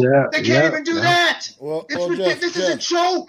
There's How a you feel curse. about Olivia's comment up here about this KD might lead the Nets and come to the Celtics? I mean, I've heard Oh, no God. such rumors. I know. I saw that comment before. I almost wanted to fall out of my seat if that's the case. If that ever happens and he goes to the hated Celtics of all people, I mean, he's probably thinking, you know what? They kicked our ass this past season in the playoffs. Why don't I try to go join them up? They got two good young players. Exactly. Jaylen Brown and Jason Tatum. They have some other good young players in Grant Williams, Robert Williams. They got Peyton Pritchard. You still got Marcus Smart, who's a pain in the ass to deal with. Al Horford. Felt like he found the fountain of youth. He's probably like, you know what? I don't want to deal with this mess right now in Brooklyn. If Kyrie Irving's walking out the door, I don't want to deal with a head case like Ben Simmons. I'm just going to walk out the door, go to a team that's going to be NBA championship material. Get the hell out of It's all because of Steve Nash. This team, I mean, Adam can attest to, this team has given nothing but headaches, heartbreaks, nightmare scenarios over the years. It doesn't matter what this team is. I'm dreaming of when this team in 2000, 2001 was a team that was put together pretty much homegrown, and you had Jason Kidd being that one piece to put this team over the edge. It's just a shame we had to go against that juggernaut Laker team with Shaq and Kobe and Ori and Fox. Listen. Well, look, Nimmer wants Ben Simmons on the Knicks. So what do the Knicks got to send y'all way to get Ben Simmons off y'all hands? You guys all 11 first round picks. You know what I mean? I mean, not really. You could send me a bag of balls and I'll give you him. I'll give you Ben Simmons. Hell, not even. I will give you a medium soda. The medium soda that John Mara gave to me last season for showing up to the football game. I will ask that in return for Ben Simmons. Adam, let him have it. Let this team have it, because I know you probably feel the same way about this organization right now. I'll let you go, but I'm just here to add a little bit of spice. I mean, like Kyrie Irving, if you're leaving South Beach, it's probably not going to happen. But South Beach. Quiet, Zion. Don't try to rub it in even more. Don't rub that wound. You're rubbing the wound right now. First off, Kyrie Irving, don't go to that team. They don't win. They haven't won championships since LeBron. Okay, so they're not gonna win one right now. Okay, they're wannabes. Okay, yeah. Eric Spoelstra's a good coach. Okay, great job. You're constantly in the play. He's one of the best coaches. It does. Listen. Let me just go on this Nets real quick. Continue. I'm sorry. This is what sucks about the Nets, because every year this happens to their superstars. It's like the only team in the NBA. They'll acquire players, they'll dress up nice, and then boom. Bupkis, right? They brought in Jason Kidd. They didn't even do that many trades. They brought him in. Rod Thorne, executive of the year when he brought in Jason Kidd, right? Where's Rod Thorne now? Find whoever Rod Thorne. If he's dead, hopefully he's not. Find his brain, extract the memories, and build the team that way. Because when I was growing up, Rod Thorne was bold, knew how to make a basketball team, and made the Nets relevant. This time, I feel like they're trying to buy it. It's like Insta pasta. You just add a little water and we got a championship. That's not how it works in sports. And in the NBA, because of these big threes that have been winning, they just think, put things together and it'll just work out, especially in the Eastern Conference, which is a weaker conference than the Western Conference. And so here we are, the Nets. I don't know if this is more negotiation ploys, because they want more money. But, it's kind of hard leg to stand on for both guys when you underperformed in the playoffs. And now you expect me to say, hey, turn around and be like, hey, give me more money, right? Like KD, sometimes the NBA is funny because no one ever honors their agreements in the NBA. The NFL is more cutthroat because they can just cut your ass like, we're done with you. Bye. You don't get any money. But in the NBA, it's like, you could be on 3 different teams in 3 different minutes. I've seen trades where guys go to one team and then they get swapped to another team because they're a salary cap dump. He went from Minnesota to New Jersey to New York and then you have like 7,000 draft picks swapped and you're like, what the hell just happened? And then that's what happens in the NBA. So for me, I'm like, what? If KD wants to walk, fine, just walk. Personally, I think it's the coach. I don't think they should have got rid of Atkins. I agree. I think should have never been gotten. They should have never let him go. I think they went with a star. I think they went with a star power, and because they saw what Jason Kidd did, they went with Steve Nash. And I think Steve Nash doesn't have the best. Like, look at Atkinson; he was in the playoffs this year. Yeah. I think he won a championship with that. I think he was on the Golden State Warriors sidelines, if I'm not mistaken. He was. He actually had an opportunity. Sorry to interrupt, Adam, but he actually had an opportunity to become a head coach. He actually rescinded it to stay with that Golden State Warriors team and be on that coaching staff. And look, now he's a champion, which will always be written in stone. Atkins will always be a part of that team for lore. And not to mention, now he's going to get whatever job he wants, and he knows how to build a championship squad. And you got rid of him for a guy in Steve Nash who had no head coaching experience, who never won a championship, let alone, a coach as a coach, and now you want to bring him in. And then the way he coaches, Marcus Aldridge is probably the biggest coaching blunder I've seen in the history of basketball. This guy's a healthy scratch for you. You traded for him, you bring him in, and he could actually contribute, and you're putting him on the bench because you think you're smarter than me? Like, come on. I know that you get paid millions of dollars, Steve Nash, but even I could have seen LaMarcus Aldridge would have helped you out. Your bigs did nothing. Okay, they gave you nothing in scoring. Andre Drummond was a bust and a bum. You could take him too. You could take him and Ben Simmons out with the trash, every week. Every week the garbage gets picked up. Make sure you put their jerseys and their stuff in the locker and tell them to get the hell out of the facility. okay, because they were trash. I liked the young kid that came in and was a shot blocker, but again, we got nobody. Claxton. You got rid of everybody for what? I mean, you got Karis LeVert not doing badly over in Cleveland. You got a couple of Dinwiddie. He's doing pretty well. Yeah, I know he's injured in the lineup. And what was the biggest problem with this team in the playoffs? Shot blocking, rebounding, and all that. What was the guy they traded that was actually very good for the Nets? Jared Allen, who was the perfect fit for that team, and they traded him away. Right. If James Harden. If he was on that team, it's probably a different ballgame. I swear to God, it's probably a different ball game because rebounding is what killed the Celtics this year. They didn't have a third guy. There was nobody to combat, the scoring of the Golden State Warriors. If Tatum didn't have a good game in like passing or anything like that, and he just had an off game, they were done. Yeah. If Tatum could facilitate and pass but have not a great scoring night, they still could win, right? But in Golden State, what's happening? They got guys coming off the bench shooting from miles away from the moon, hitting three-pointers. Why? Because they bring in the right guys. They know what they're doing. They're a championship pedigree. What are we? We're the Nets. We want to Scotch guard everything and put everything together with Scotch tape and go, hey, guys, here you go. The Nets deserve to be bad. I'm sorry. I hate to say it. They deserve to be bad, okay? Because they can't do anything right to get good. I don't disagree at all. This team pisses me off so much. It pisses me off what this organization has done. They're pissed on their fans with what this organization has done the past 10, 15 years. And for the Nets fans that are actually out there, I'm sorry that you got to deal with this joke of an organization. But remember Prokhorov with his display he put out there years ago? We're going to win championship in 5 years span. Oh, where's the championship? Where's my Eastern Conference Finals position? Hell, he's not even the owner anymore. Exactly. He gave up ownership. He's like, I'm not winning a championship with this team. I'm going to get the hell out of here and sell my stake. Oh, wait. This team's a dumpster fire? Let me get out now while I still am not in the red yet. You know what I mean? Oh, listen, man, the Brooklyn Nets are like this team that is just, they moved from Long Island to New Jersey. Right? They moved to New Jersey, and they're in the smog of New Jersey. They get a hint of a winning team, and then they break it. And of course, here we are now, 20 years later, and we're still in the same freaking boat. You would think in 20 years we can win a championship. Hell, the Golden State Warriors won fucking 4 in that time span. After not going one championship, right? Even Cleveland won. And we, you know what I mean? Cleveland Cavaliers won a championship in 20 years, and the Nets are still trying to figure out the magic sauce. I'm sorry to bring this up, but Cleveland only won because of LeBron. I mean, like if LeBron was going to the Nets, yeah, I'm sure you were a Cleveland fan too. I love LeBron. Forever what he did for us. He got us 2. Almost got us 3.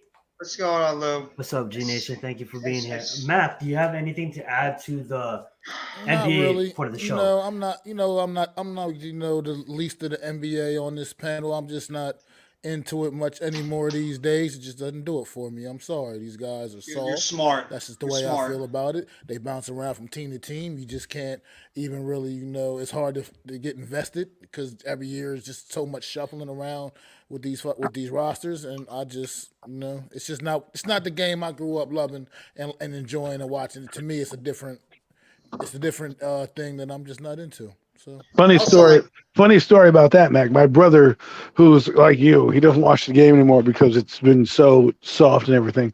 He told me he turned on the NBA the other day, and he didn't realize he was watching the NBA until like 20 minutes in.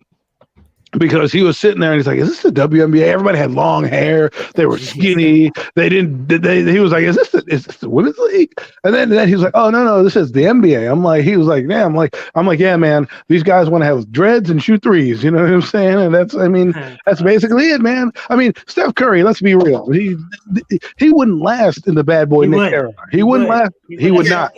He would not. He would not. Listen, no. Talk about the speed of the game. No, you give me. Oh, this is what Mac was talking about, and I'm going to have to light somebody. I'm going to light you up right now. Okay, you need to sit down and get educated for a few seconds. Of all time. So no. You're disrespect. You're disrespect. You've seen small players. Oh my God!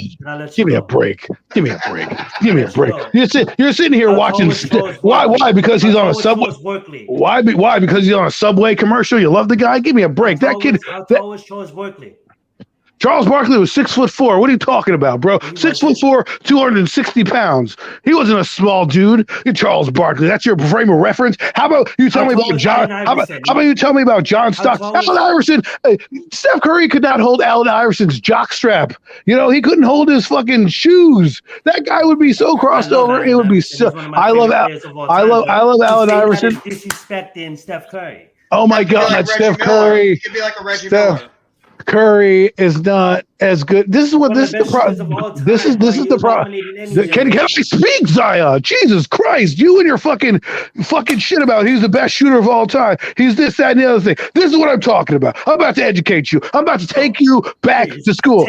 Me and Mac were having a conversation the other day, and we were talking about how none of y'all motherfuckers knew about how good Larry Bird was. Right? You're like, oh, Larry Bird, this bum, no, right?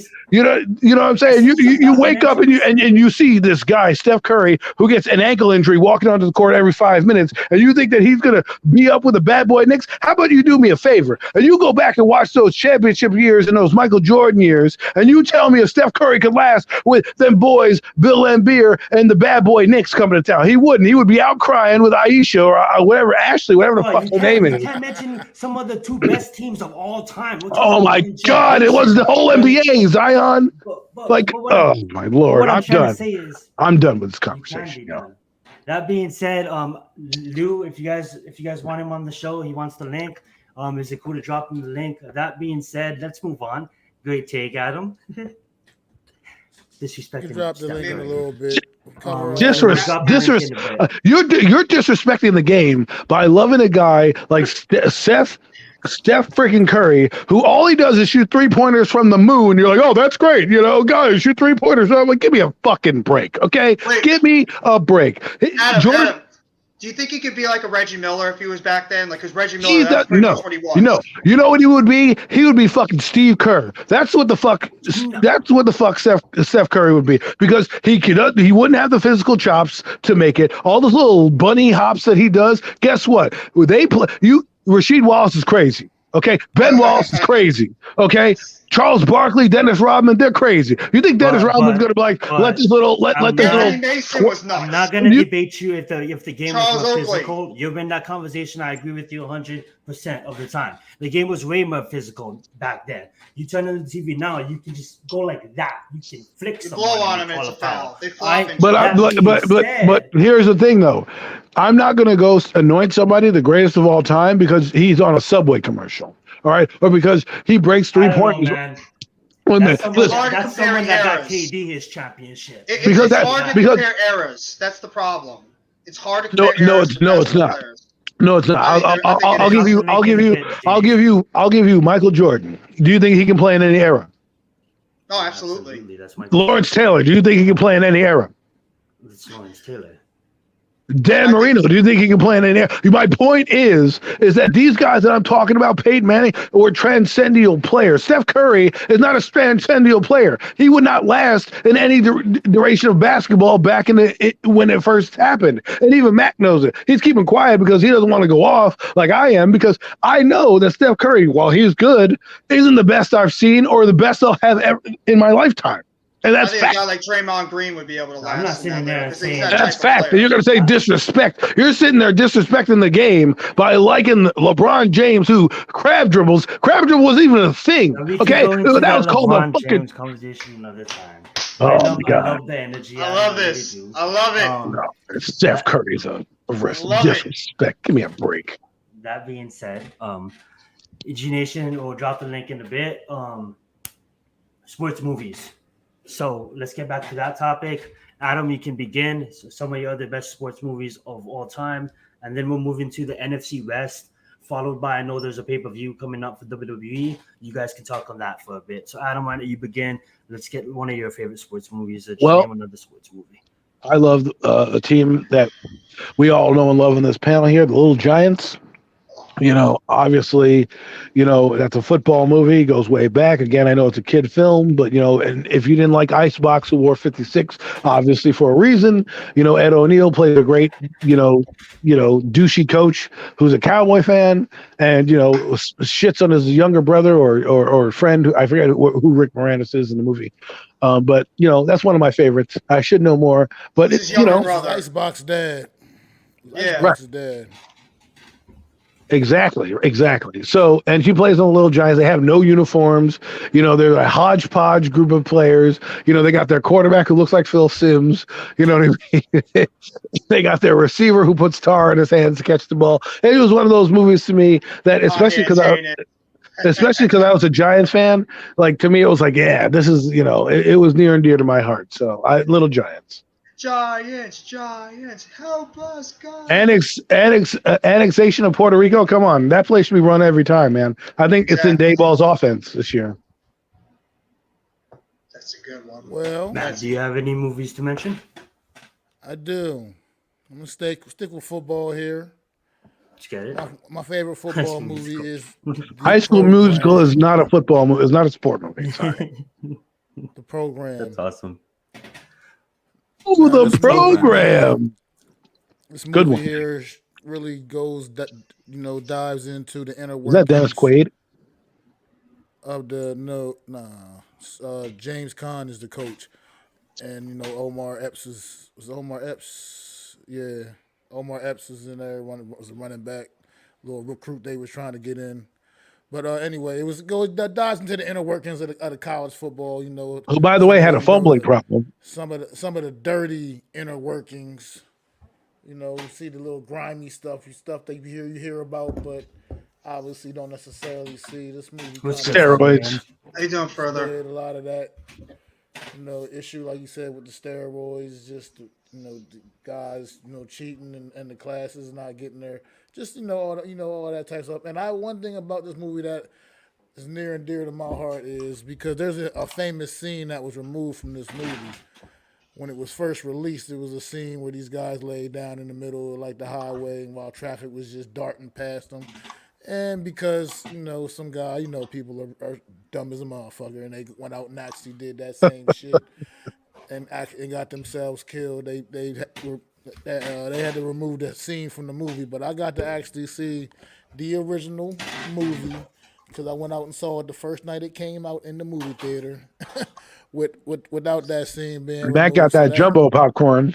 Yeah, that also, stands out with this movie for me. So just other words, though, it was just, like I said, it was it was just a good flick. If you you want to see some real life, drama about some of the inner workings of college football, what these dudes really go through a lot. How you doing, Chad? The seedier side of things. Program is where it's at, and it's just a good movie, man. The football scenes was actually lit. Great football scenes. It's a good movie. Are you injured or are you hurt? Yes. I love the fact that the running back, Omar Epps. Is it Omar Epps, right? I'm saying Omar Epps. That he fumbled so much, they made him bring the ball around campus, and all his teammates had to knock the ball out every time they saw him for him to get better, right? And I'm like, yo, that's what Daniel Jones used to do, okay? Stop fumbling. Brian Dable needs to say, hold this baby. And then everybody comes at him, Kayvon, Thibodeau, anybody, and he's peeing in the locker room, you go swipe at that ball. He's eating at the cafeteria, you go swipe at that ball. And I think, little fundamentals in the program is what makes that movie so good, right? Like the guy said, especially the guy who paints his face like a skull. That guy is nuts. Let's get it. Jeff, do you have your movie? Well, I'm going to go back into one of my favorite films that I used to watch with my family all the time, that my father introduced me to when I was very young, and that's Field of Dreams. One of the best movies. Wow. Not even just sports movies, one of the best movies I've ever seen.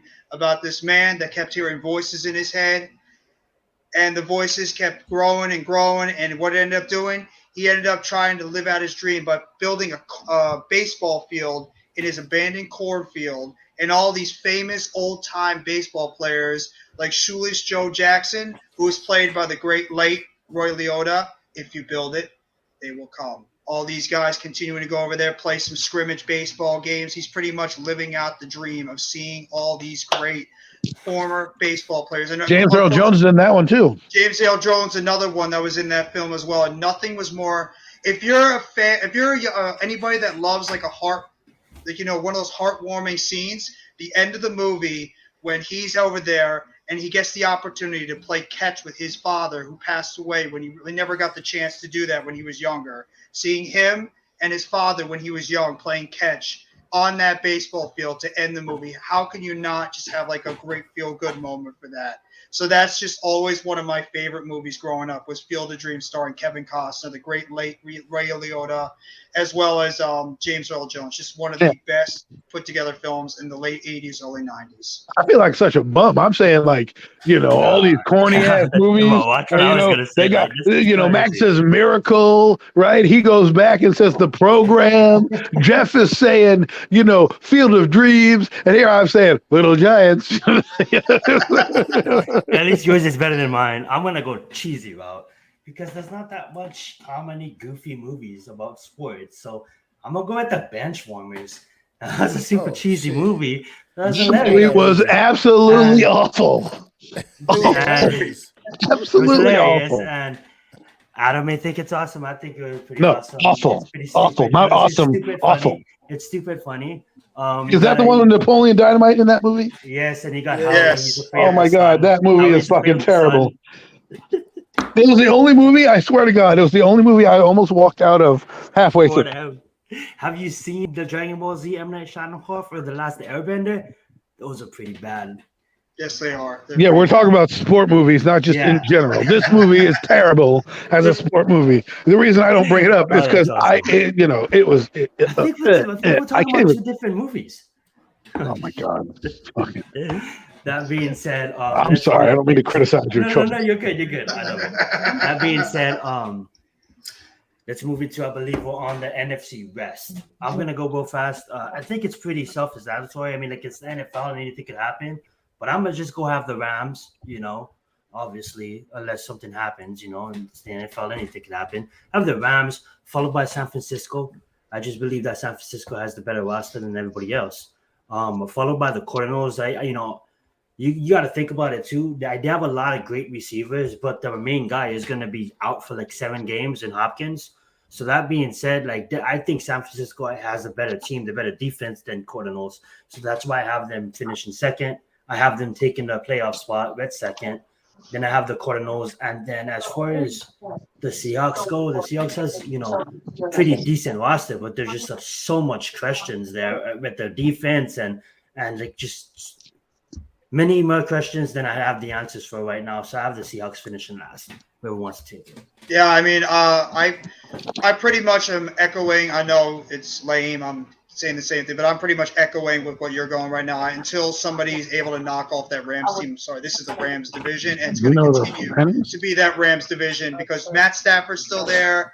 They got better at receiver with Allen Robinson now teaming up with Cooper Kupp. They're getting they have still a very good defense. Yeah, they lost Von Miller, but their defense is still very good. So until somebody can beat that team, the Rams are taking that division. San Francisco, the quarterback position is still a big question mark right now because you don't know what's going to happen with Jimmy G. Who knows what Trey Lance is going to be, but the team all around them is still very good in terms of the offensive playmakers. The offensive line is still solid, and the defense. So I got San Francisco second. I would say the Cardinals would have a better shot to get into that, maybe compete for that second spot in the division, but losing DeAndre Hopkins, they did lose Chandler Jones off that defense. That's going to hurt them. And I just think that Kyler Murray is so erratic. I mean, we have questions about Daniel Jones. What is Kyler Murray? This guy is such a question mark as well. At times he can play great, and other times he just makes the mind-numbing mistakes too. And I mean, no Hopkins. We saw what happened when Hopkins wasn't there before. So I think the Cardinals are going to be third. And in the Seattle, once they lost Russell Wilson, you knew that team was going to be in the middle of a rebuild. Drew Lock, Geno Smith. I don't trust any of these guys at the quarterback at all. I mean, you still got Metcalf, you got Fant, you got Lockett. They do have playmakers. The offensive line is young with some talent, but it's going to need some time to gel. Defense has got some decent players, but I think their defense is going to have some time too. So Seattle's going to have a rough year, maybe like 5-6 wins at anything, maybe worse. So, yeah, I just got Seattle as the 4th team. Can I interject before you guys go, Mac and Adam? I just want to say thank you, Jeff, for bringing that point up, because I still have San Francisco for me, myself. I still have San Francisco going second, Red Trey Lance at the helm. Now, I get it. He's a rookie, but he also sat the bench his whole year, and he also learned a lot from just sitting on the bench. That being said, I don't know if I have any history of me saying that, but I truly believe that Trey Lance, just will be decent. I'm not going to scare out there and say he'd be great, but out of all the quarterbacks that came out with the same draft that he came out, he was one of my favorites. And just because of his arm strength, obviously he was a project. Obviously that's why he sat on the bench. But that being said, I still have San Francisco. If it was to, I have Trey Lance at the helm and still have San Francisco beating out Carolina. I just wanted to make that clear before I turn it over to Mac. Well, look. Here we go. I think that we're going to get, obviously, the Rams winning this division once again. This team is fully loaded once again and ready for another run. So that's just like you said, until proven otherwise, can't take them off the top of the mountain in this division. With that said, second place, here's where I'm going to disagree, man, because here I'm coming with them Cardinals. I'm coming with the Cardinals. Kyler Murray got a lot to prove, man. It's been a lot of chatter this off season. Is this kid really here with it mentally? You know what I mean? Because we know what his physical abilities are. Let's face it. Yes, This good. man makes plays. This man makes plays. Jeff, the difference between him and Daniel Jones is I know he's a better player. Period.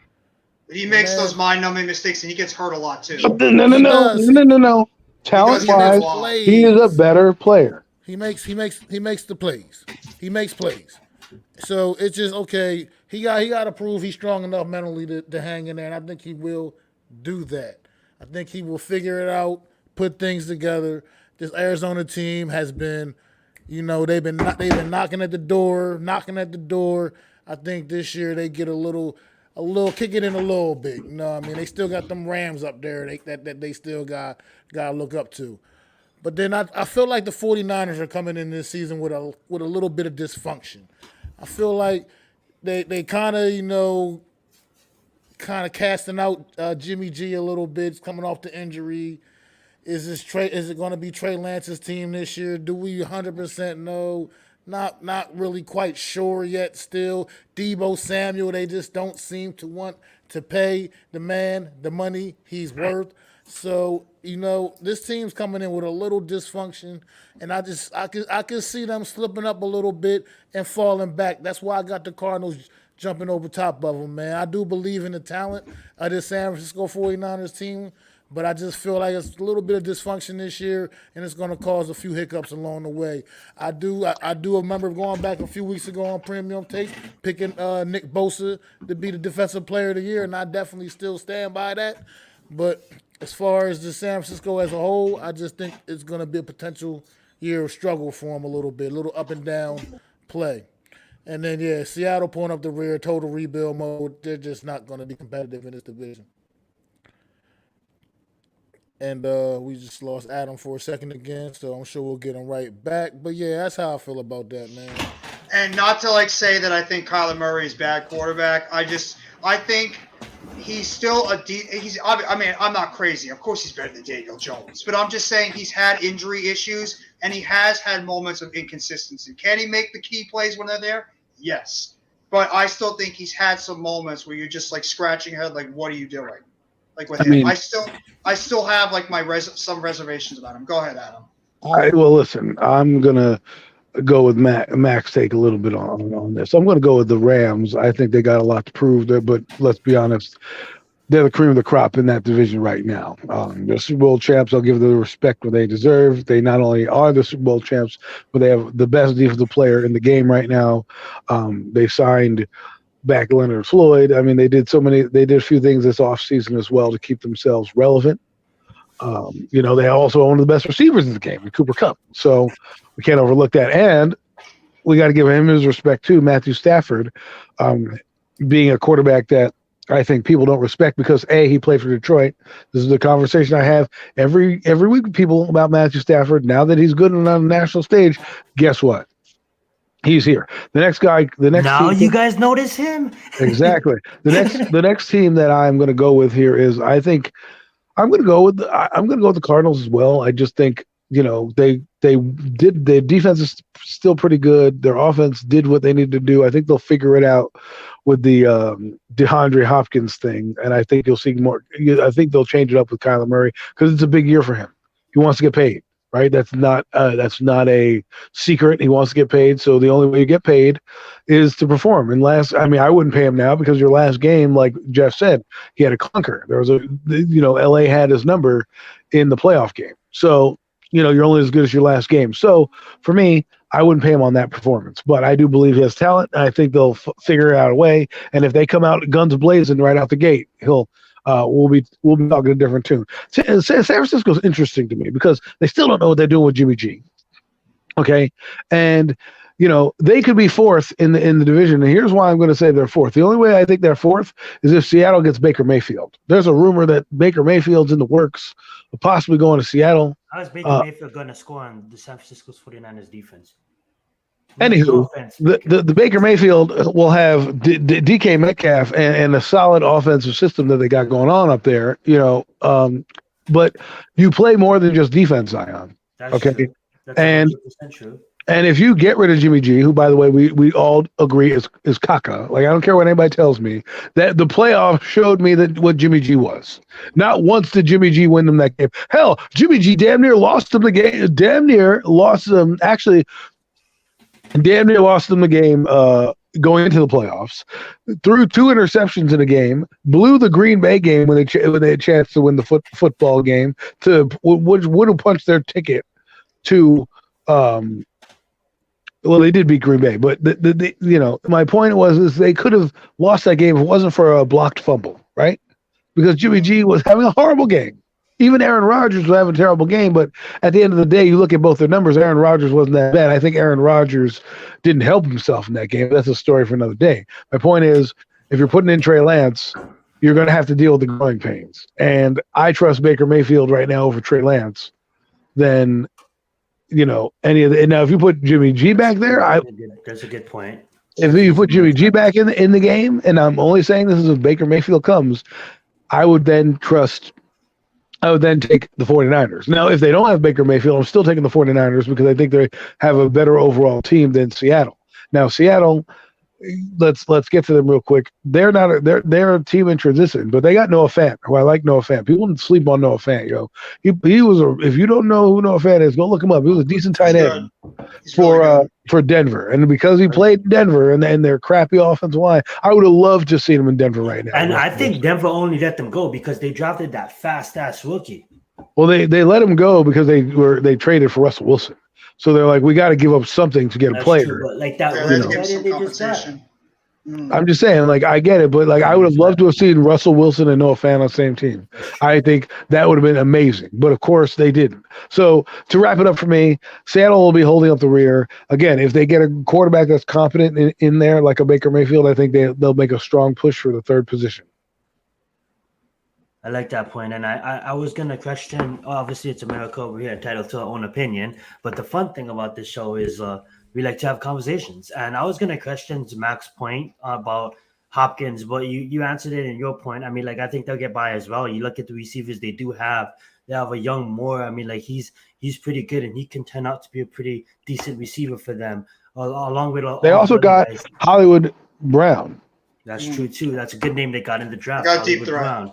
They got a lot of deep threats on that team too. In college, they already have that natural chemistry. Absolutely, right. I mean, that's the same argument for Devontae Adams and Derek Carr, right? So that is true. And I do have like San Francisco edging, but I don't see the Cardinals hanging around with Seattle. You know what I'm saying? I don't. I see it being close between San Francisco and the Cardinals, but San Francisco edging. I think it's San Francisco's quarterback position could kill them. That's the reason why I think. Forgot to mention Bobby Wagner's also in LA.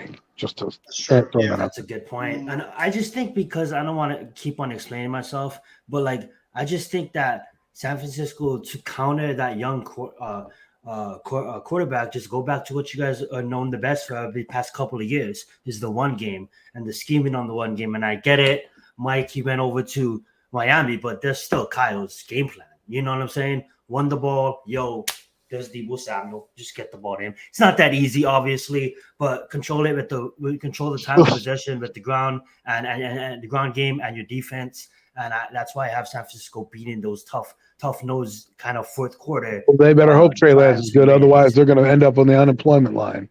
So absolutely. They traded up for that guy. So they did. That being said, I know there's a major pay-per-view. I kind of wiggled out of the world of WWE for a bit, hopping back on, hopefully closer to SummerSlam. I'm going to start watching again. I'm a casual fan. But that being said, there's a major pay-per-view going on. I believe it's Money in the Bank. Correct me if I'm wrong. The boys, take it away. Let's talk about the weekend review. Anything major happening on AEW, the other company? Any major things going on with WWE and the next pay-per-view? Well, I mean, if you're an AEW fan, the news just broke before. Apparently, Cesaro just debuted at Forbidden Door as the mystery opponent for Zack Sabre Jr. because of the fact that Danielson couldn't compete because he was dealing with an injury, and they were going to hype up a former WWE star to take the place of Danielson in that match. So apparently it was Claudio that just debuted at Forbidden Door to take the spot, facing off against New Japan's Zack Sabre Jr. I mean, I think I'm just like a quick point on the Forbidden Door pay-per-view. I think it's still going to do very good pay-per-view buy rates because the AEW fan base is one of the most hardcore, loyal fan bases you'll see out there. They love that type of wrestling, and you're doing two major promotions going against each other with some of the top wrestlers in each company. I mean, I know AEW is dealing with some major injuries right now to their company. No CM Punk, Adam Cole's banged up, Danielson's out. You got some of the other lower card guys and women that are injured right now. But, I mean, you still have two major companies putting it together, having this dream type pay-per-view that's been orchestrated by Tony Khan and Rocky Romero of New Japan. So, I mean, it's still going to do very well for those hardcore fans that just don't care for the entertainment aspect of WWE. And it's, segue over to WWE, Money in the Bank going to be coming out on this coming Saturday.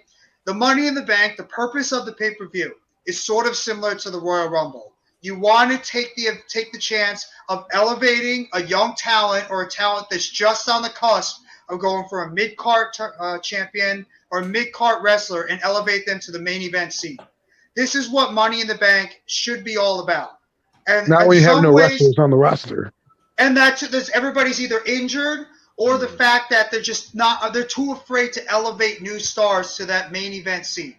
I think this year, especially the fact that you have Randy Orton, who is out right now with the back injury. You have Cody Rhodes, who's been dealing with the pec injury, who was probably the favorite to win that Money in the Bank match.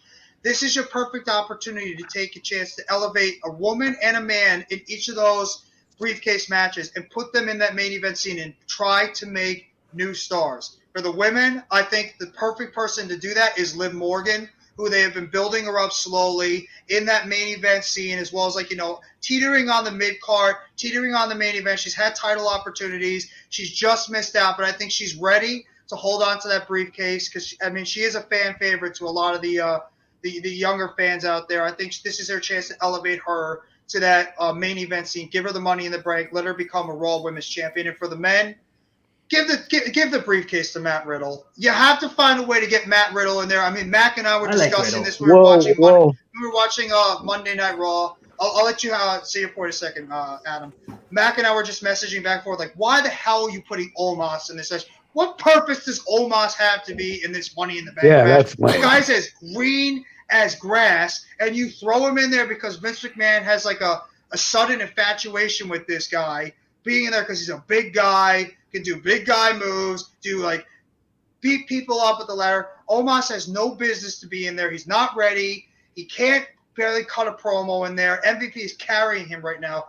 Put Matt Riddle in that match on this coming Monday Night Raw. Get him in there. I would have him as one of the favorites, if not the favorite right now, to win that briefcase. Elevate him, who's been white hot right now going against the Bloodline. You have a storyline written right there where Matt Riddle has been wanting to go against the Bloodline and do everything he can to avenge Randy Orton and get back at Roman Reigns and the Bloodline. What better way than him holding that briefcase around for a better part of however long you want to have him there and have him beat Roman Reigns or even Brock Lesnar at this point and elevate him to that main event seat and make him the WWE Universal Champion, whatever they're calling the world title now. But that's just a quick point on that. I mean, WWE has the opportunity right now to elevate 2 stars to the main event scene. Mac, Adam, take it away.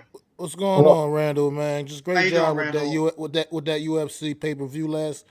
Not pay-per-view, but the UFC event last night. Great stream, brother. You did a great job holding it down for hardcore sports. So I just want to say shout out to Randall the Handle, man. Awesome.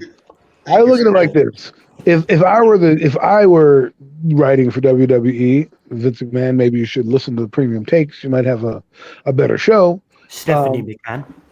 Well, no, yeah, well, you're right. Still Vince. It's Vince is still doing his stuff inside his house. He's right, like give me the That's script. true. That's so true. Right? Give me the script, Adam. Sorry, continue. But the thing is, there's a guy who's annoyingly good. His name is Theory, and if I were the WWE, I would have him lose the title on Monday Night Raw, have him cry his way into the Money in the Bank, and give it to that guy.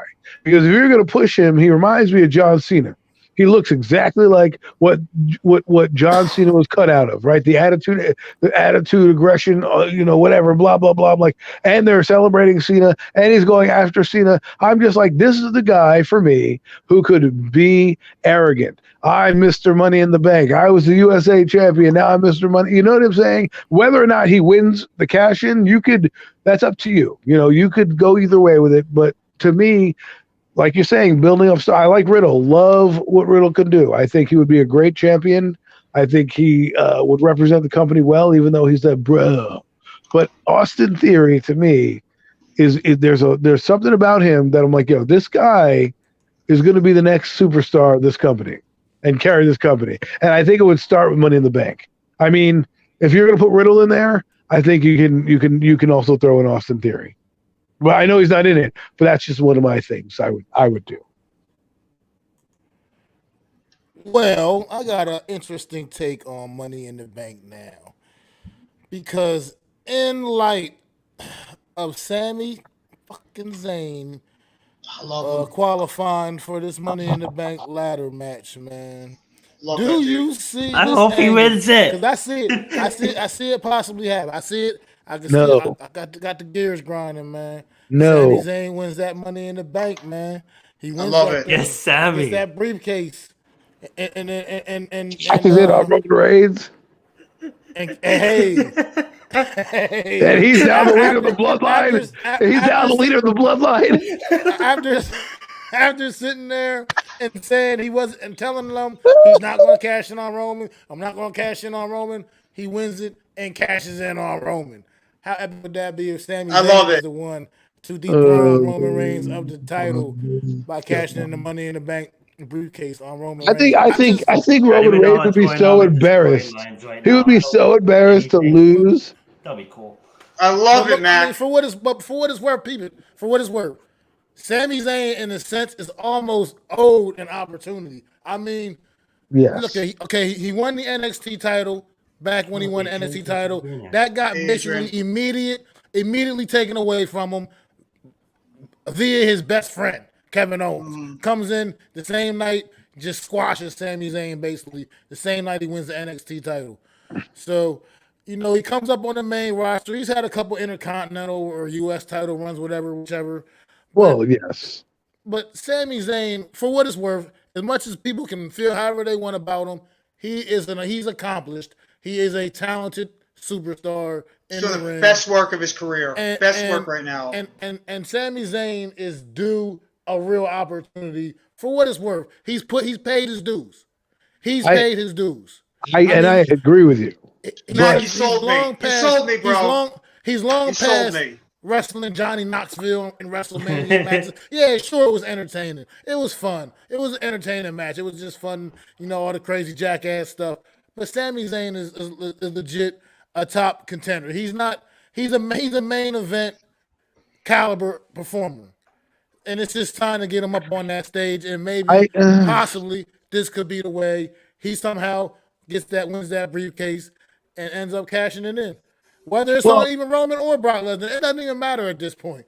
He does deserve to be a world champion. Or The Rock. But my point is, I see Sammy for me I kind of think he's fallen into his lane, like Dolph Ziggler, because Dolph Ziggler should be a main eventer more than he is, right? That guy has a very decorated career, right? Definitely a Hall of Fame career for Dolph. The most exciting cash-ins ever when he cashed in New Jersey. And my point with it is that for me, I don't see Sami Zayn. I don't even see him as a better person than Dolph Ziggler. I think he's great on the mic. I think he's great at his role. I think he should stay in his role, right? I think he should stay at the mid-card, Intercontinental title, USA title level, because I think that's where he fits. And it's not, you can have a Hall of Fame career doing that. You don't always need to be the heavyweight champ. But I don't see like the charisma that Daniel Bryan got because he's an underdog. The thing they made him do to work for that championship, he had to beat like Batista, Triple H, and somebody else. You know what I mean? Right. And not only that, he was always counted on, made fun of, and then he comes in and has this yes movement. Ooh, no one thought that was going to be good, right? And next thing you know, it goes like wildfire. So unless Sami Zayn can come out and give me a catchphrase that's going to light a fire under me, I'm not tuning in every week to see Sami Zayn. I just got a hypothetical for you guys and for the chat too that's has been watching WWE. There's right now 2 open spots left for the men, and there's 1 open spot left for the women. Out of all the people that are not in the Money in the Bank, you know who's getting the women's spot. We know who's getting the women's spot. You're saying Becky, right? Come on. Yes. Maybe they throw a swerve. Becky's been on a losing streak lately. Oh my gosh, she's probably going to win the Money in the Bank. There's going to be some random match tomorrow night on Raw. Tomorrow night on Raw. There's going to be some random match that she's finally going to win and be the hell in the Money in the Bank ladder match. It's a foregone conclusion. They have nobody else. Could you put in there? Who else? Sasha Banks. Right now? Sasha Banks is gone. Naomi is gone. Bailey's not healthy. Bailey, I know Bailey. Ripley. Rhea Ripley deserves to be in it, but she's injured, so they're not putting her in it. Yeah, we're getting Carmella. We're getting Carmella. That's a joke.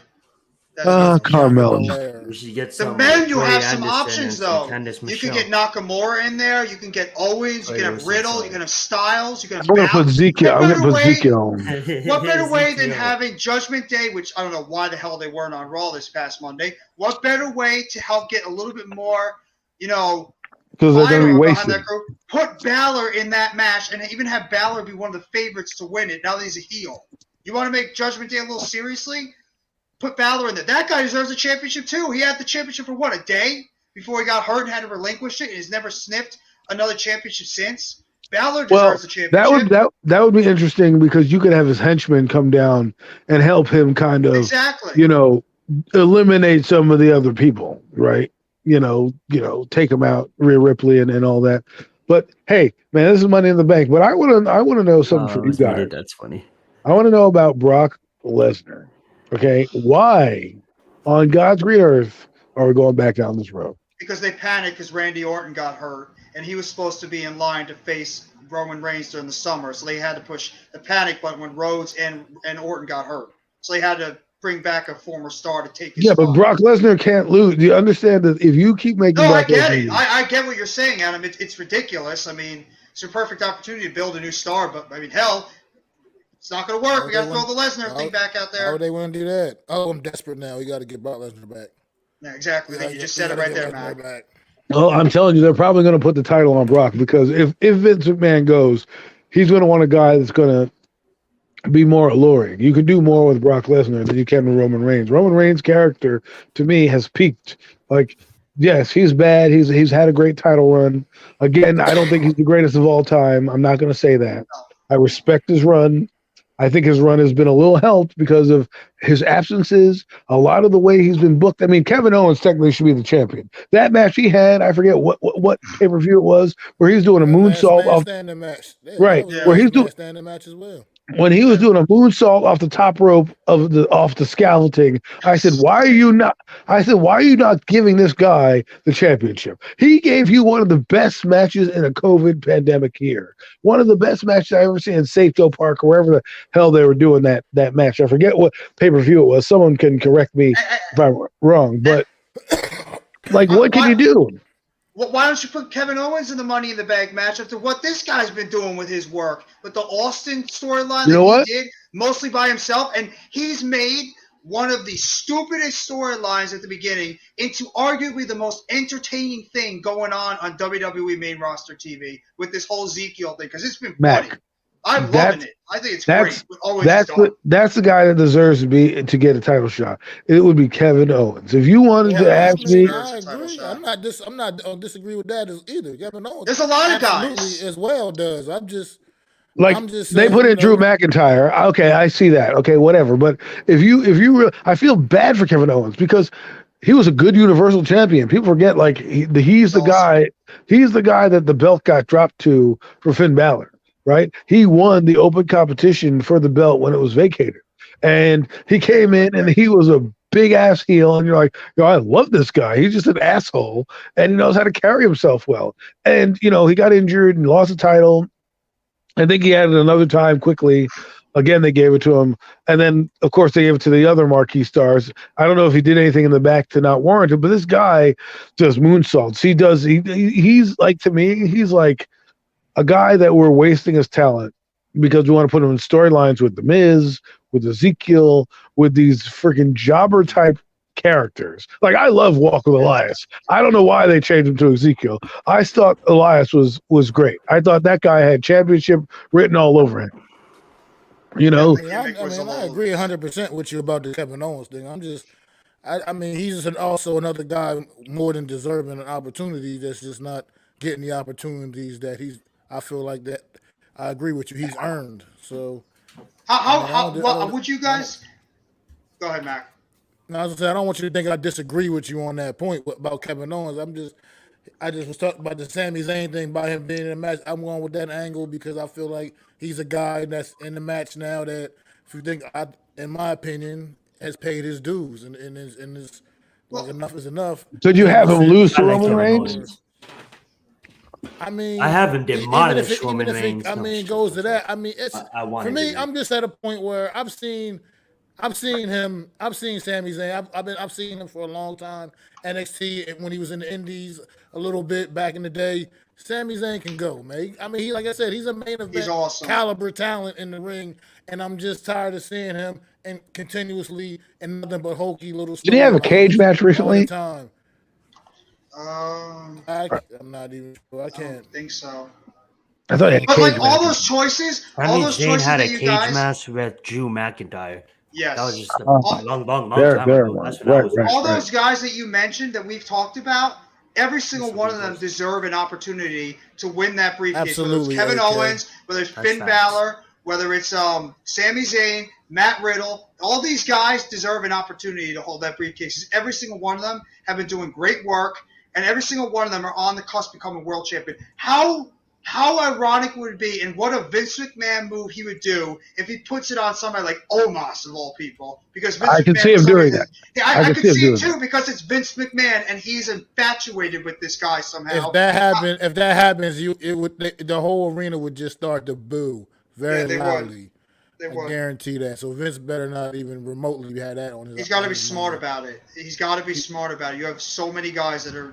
Matter of fact, they better already have a plan to get Omos pretty much out of the match kind of immediately, just to raise a non-factor. Like, I don't know, bury him in a bunch of ladders somewhere, do something crazy. Like they did with Big Show or somebody else. There's nothing you can't convince me there's anything he's going to be able to give to this match to make this match good. He's gonna be too clunky in the ring. It's gonna be clumsy. It's not gonna be a good look. I don't know why they would put Omos in a match like this at this stage of his career. He is just nowhere near ready for this. You know why they put him in there? Because they want to put in a guy that's big and intimidating, can swing around ladders, beat the crap out of people, have that big intimidating figure in there. That's the only reason why they put them in there, because Vince McMahon, for some reason, is like in love with this guy. I don't get it.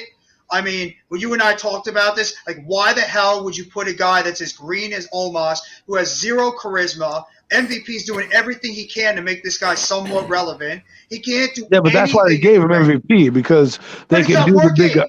It's not But, working with him. Not yet. I mean, they just got paired together a couple weeks ago. But it's clear Listen. like this guy needs time. By the way, breaking news: Colorado Avalanche are Stanley Cup champions. Congratulations to the There you Colorado go. Avalanche. Premium There you takes, go. baby. That's Game just one. 6. Just one. Go ahead, Joe. I mean, Just wanted to just say that at the show. Colorado Avalanche are now your Stanley Cup champions. Congratulations to them. Let's That's get your it. I premium just heard something about for the Colorado NHL. winning it all. Yes. Yes. Good job on Live. Avalanche. I don't want to wrap you guys up. You guys want to continue, or we can move on? We can move on. We can move We can on. move on. Yeah. All right, We covered it. Next week we're gonna probably give our favorite sports moments again. So Are we that not gonna takes do us the coming NFC back East? in. Oh, we are gonna do that. But next week we're gonna probably to have some time beginning of the show and at the end of the show we're gonna give our favorite sports moments. But we're probably gonna give a movie real fast. Our final movie. We asked everybody to pick 3. We ended up with the best division in all of football, which is me being biased. The Giants, the NFC East, and then we'll call it a show, and we'll begin the next episode with some of our favorite sports moments. And I know there's some. I know we didn't cover Deshaun Watson. What's going on with him? I know Mac wanted to talk about that, so I apologize about that, Mac.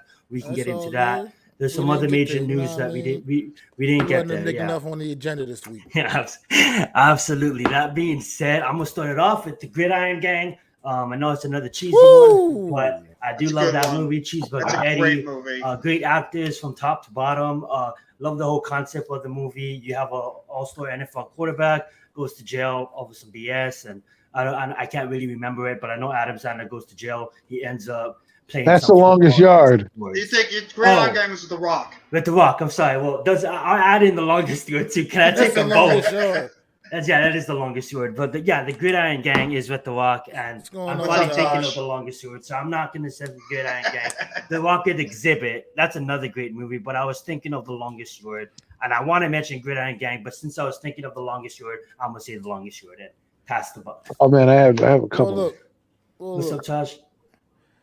I'm gonna go the comedic route this time. You better not steal one I'm about to think. I know. I've been taking this a little bit serious. So I'm gonna go to one of my favorite comedy sports movies, and that is Major League. Yes, what a great one. The Cleveland Indians. That movie was just absolutely hilarious. I mean, all the characters, man. The damn Charlie Sheen, the other people, the other guys. Randy Quaid in the crowd. Randy Quaid in the crowd always screaming at the crowd. Oh God, it's so good. Wesley Snipes, Willie Mays Hayes. I mean, the movie was just absolutely hilarious. One of my favorite movies when I was a young buck, man, growing up. Still a good one. I would just watch that all the time. It's just, even to this day, it's still funny when I catch it every once in a while. It still just cracks me the hell up. I mean, even though I know the damn movie line for line down there because I used to watch it so much when I was a kid. I love it. But the Indians. One or two, man. One or two. Bob Euchre's calls, man. It's so good. 2 for the money. That's not even the question. Never had to ask me. Bob Euchre's the calls in that movie were absolutely great. It was just a bit outside. Just hilarious, man. You know what I mean? This team of misfits turning it around, getting it together, and winning it in the end, man. Knocking off their arch nemesis, which in this movie was the New York Yankees. So yeah, just one of my, I've been a little serious with my other 2 picks earlier, so I just thought I'd get one of my little funny ones. AK took mine that I was going to say. I was going to say The Replacements. Oh, that was mine too. The Replacements is a good one. That was great. Quarterback Falco. I mean, it's one of those movies where you're just like, yo, this is funny. John Favreau kind of being the middle linebacker that's going crazy, hitting people. The Samoan that they got. The smoking. Gene Hackman as the head coach. Oh my God, the smoking kicker. I'm whitey. You know what I mean? Like, he has so many classic lines, classic movies. Of course, I loved football. So and to watch that movie and to see it play out, it was a lot of fun. So that was mine. I love it. I gotta Well, try there's to think another of one one right off. in that same lane. There's another one right in that same lane I'm thinking of, right at the top of my head right now. Another football movie right in that same lane with the replacements. What are you talking I'm a, about? Were you talking about the Water Boy? No. I got one. If anybody remembers this one, you Interesting. ever Now I gotta remember think. this? You ever remember this movie, a soccer movie, another kids movie, The Big Green? Ladybug? The Big You Green? said the big The wow. Big Green. Going back in the day. Another similar to like the Little Giants, similar to the Mighty Ducks, a bunch of ragtag kids, a guy who's a former sheriff, another person, You're not a saying woman Any who's Given a Sunday. teacher. No. Like these a former sheriff as well as a teacher putting together this ragtag bunch of kids to enter into soccer league. No chance, can't kick a ball for their lives. The goalie has all these weird dreams and fascinations with like all these weird nightmares and imaginations he has. And all of a What sudden, and like It's championship the Big game, Green. you've never heard of the Big Green? It's No. it's similar to Little Giants. It's a soccer movie. See, AK knows what I'm talking about. The goalie has all these dreams and like imaginations of like all these nightmare things that happen to him, and all of a sudden, like when they go up against the best soccer team in the league in the championship, he's going up against the coach's son, who's like the best player in that soccer league, and he's using his mind games to like screw him up by like getting into his dream himself. And these bunch of ragtag kids that they just threw together as a team, practicing in the mud. This coach wants nothing to do with them, similar like Mighty Ducks. Puts them together, and what do? They come together as a soccer team, go out there, and they win the Little League soccer championship. So Big Green, big part of my childhood. Another one of those great kids movies. Nemar said it was awesome too. Wow. Thank you, Nimar. I guess I missed that one. And AK said he thinks it's from like about 94. So it's Yeah, it was old around that school. time, like 93, 94, around like the Little Giants. Guess I didn't see it. So Mac, what is this other movie? I must know. I must know this little title that you're hiding. I know we only do 3, but Mac, you can't leave me hanging. Don't leave me hanging. Well, Tell me what. Here's the hit. AK mentioned the replacements, so I'm figuring, a, a movie right in that same lane in the sense of necessary roughness. I don't know. Oh my God, you're right. Oh, yes, you're right. That's You're a good I right. just one. wanted to say this, like hearing everybody, talk and give their points. I was extremely surprised because not even I mentioned these movies. We got a couple of handfuls. We got Rocky. We got Slumdog Millionaire. Happy We Gilmore. Happy Gilmore. We got Invincible. I know Eagles loves Invincible and Mark Wahlberg. So handful of movies that I just thought of That's after two the thus fact. far, shooter. Yep. You But can yeah. count. And you can count on me waiting for you in the parking lot. I mean, hell, if you want to go down that road, we can just say Blaze of Glory is one of the greatest movies. Blades of Glory. Sports movies of all time. Talladega Nights, anybody? Oh my God, Ricky Bobby, Talladega Nights is don't you If you ain't, don't- if you ain't Shake first, and you bake. last. Shake and bake. shake and bake, baby, shake and bake. You better not put that knife in your leg, Bobby. Rush was a masterpiece, Rush was a pretty good movie. I don't know if you guys Yes. see that. Well, let's get to the NFC East, Phil. Let's wrap it up with our last topic. I'm gonna begin. I'll be fast. I have the Eagles, Cowboys, Giants, Commanders. Eagles. Just like that, right? You just like, okay. Eagles are going to be the best team in this division. I think I think the Eagles did the most in the offseason to improve their team. It's just, is Jalen Hurts going to take that next step? But I think that's a good one too. I think that the Eagles are going to be, unless they just have a similar collapse like they did about 10 years ago, I think the Eagles will win this division, get about 10, 11 wins. So Eagles fans, I'm sure you're loving that. Cowboys, even though they did take some hits in this offseason, losing some key players like Randy Gregory, Amari Cooper, I still think they still have a very good core roster put together. I think they'll be competing with the Eagles for that division. I do have the Giants as the third team because I still think if this team can, and this is the miracle with the Giants because it never happens, but if that offense could stay together, if they could stay healthy, I think they could maybe have like a 6, 7, maybe 8, maybe a 9-win season if they could stay healthy and, actually play to the back of their card. I'm not counting on playoffs, but I still think the team is talented. In the defensive side, they have some good young players on that defense. The defensive line, I think, is going to be the key overall for that team.